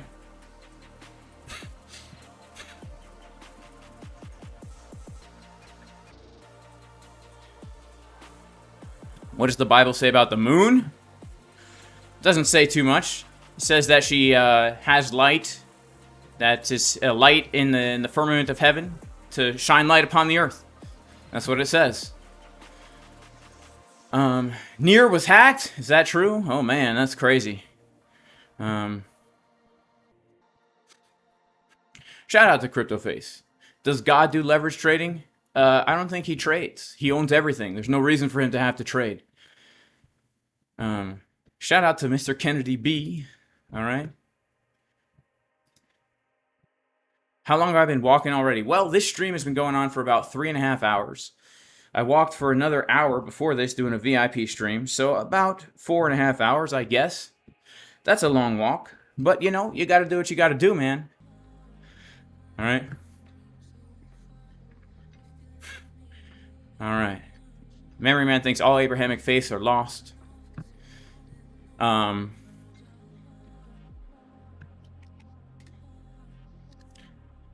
B Toy says God is great, Jesus is God.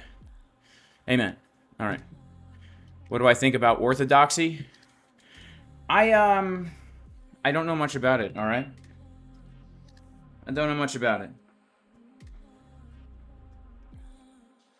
So I can't really say much about it, all right?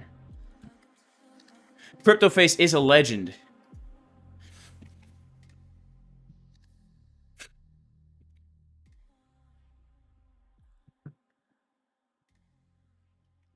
Yeah, I'm doing a 9 to 5 today, I guess, man. I'm still live. I'm still live. Yeah, we're just doing it, man. We're just chilling right now. I was going to cut the stream a while ago, but now I'm just hanging out. I walked across Texas. Tony says, please read the Quran. Tony, you must be new, my friend. Go watch my stream from a few nights ago. We read the Quran. Lots of Quran on there. All right. We read the Quran on YouTube. I've read the Quran many times. I've read it cover to cover 3 entire times. I spent a lot of time studying different passages in it.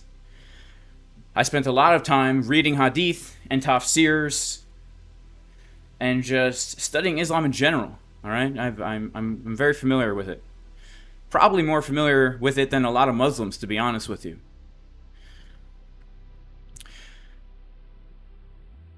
And I don't say that as any kind of attack. You know, most Christians aren't very familiar with their Bible either, right? You got to be a real Bible nerd like me. Read Hebrew and Greek and all that stuff.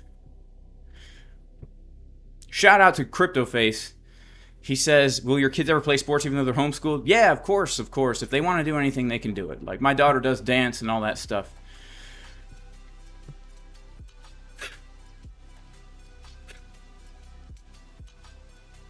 Burned all his calories today on the stream. Yeah, man, I can't believe we've been streaming for 3.5 hours. And I hope we hold 57,350 so that we can maybe stay in this long up until 61K. But again, guys, you know, I told you since yesterday morning, my plan for this long trade, all right? Before we even took the long trade, go back and watch my stream from yesterday morning. I told you guys I was going to long if this happened. And it happened, and I longed. And then last night I said I'm not taking profits until at least 60K, and I'm holding true to it. If I pay $1,000 on this trade, I do not care because I'm short $200,000. All right, this trade plus my other short that I'm in. So I really don't care, but we're at the bottom of a range. There's a chance we could get a little bit of a push up based on our 4-hour. And so I'm looking for around 60 to 61K, right around this area here, where I will be looking for another short. So again, I take trades. This long is basically insurance against my short in case of massive pump, which I don't think is going to happen, but it could. Because here's the thing, if we reclaim 61K, well, we're probably going to hit 67K. All right, that's just the reality. So I'm not going to close this trade, even though it looks like we're dumping. I'm going to hope that we're going to pump. If I pay $1,000, I don't care because I'm up already over 20K on my shorts. And I've already realized so far on all my trades, like in the mid 5 figures. So it doesn't really matter to me if I pay $1,000. We go to 40K. My target really is 40 to 43K. 43K.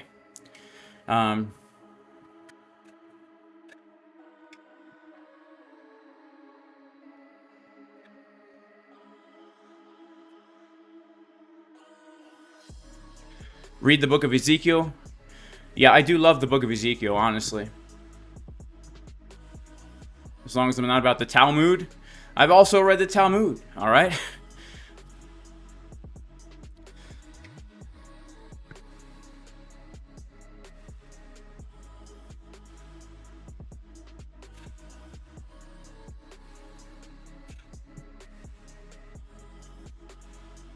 How do you learn Koine Greek? Oh, sure. Let me tell you, okay? Let me tell you how I'm learning Koine Greek right now.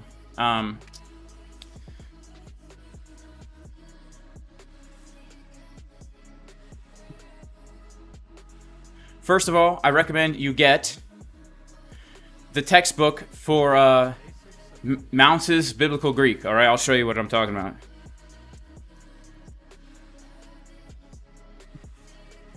All right, get this. All right. Basics of Biblical Greek, William D. Mounce. All right. Get the textbook and the workbook. Just get the textbook and the workbook, and all the lectures are on YouTube for free. All right. All the lectures are on YouTube for free. All right.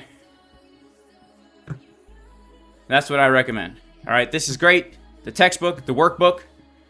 If you want, you can get the flashcards, or you just get everything. It comes with the DVDs. But honestly, who the heck has time to sit down and watch a DVD when you can just watch the dang lecture on your phone or whatever? You know what I'm saying? And then just, you know, I have a good memory, so I'm really good at memorizing vocab and stuff like that. I'm really good at memorizing stuff. So this is what I recommend for the Biblical Greek. All right?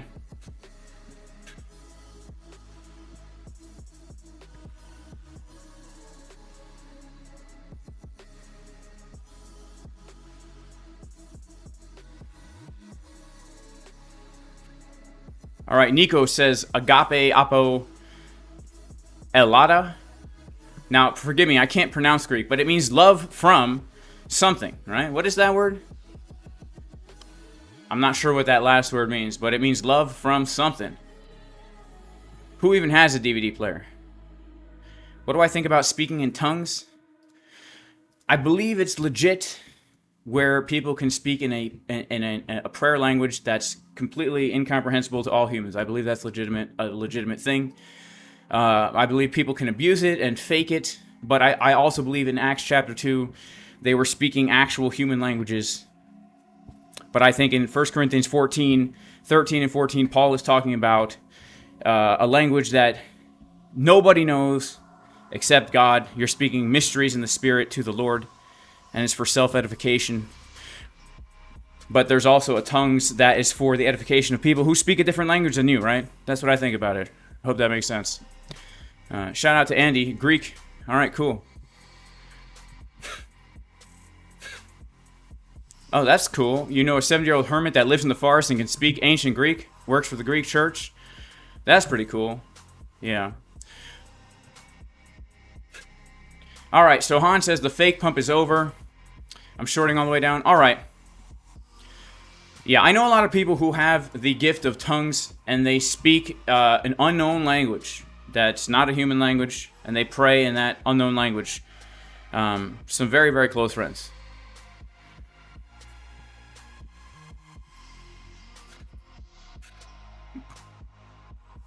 I have a good memory, but I always forget where to find the anchored VWAP. You're right, the DeFi world. I'm really good at memorizing like words and stuff like that. Like, for example, I literally, at one point in my life, I had the first 11 chapters of the Bible memorized in Hebrew. I could just rattle it off in Hebrew. Genesis 1 through Genesis 11. But that was back in 2020, and I really haven't done it in a long time. But I would just do, you know, 2-3 verses a day, and I just link it all together. So when it comes to like memorizing vocabulary words and stuff, I'm pretty good at memorizing that stuff. CryptoFace could never do the tongue thing. Well, CryptoFace, bro, you got to be baptized you got to be baptized in the Holy Ghost. CryptoFace. Then it'll just flow out of you. All right.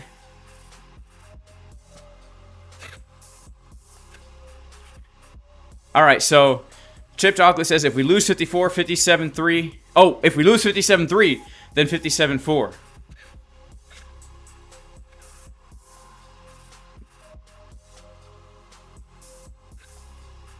Read some Buddhist book. Honestly, the next religion I really want to look into is Hinduism. So if anyone has some good resources, let me know, all right? Languages of the Anunnaki. Shout out to Ange's Fraud with the waffles.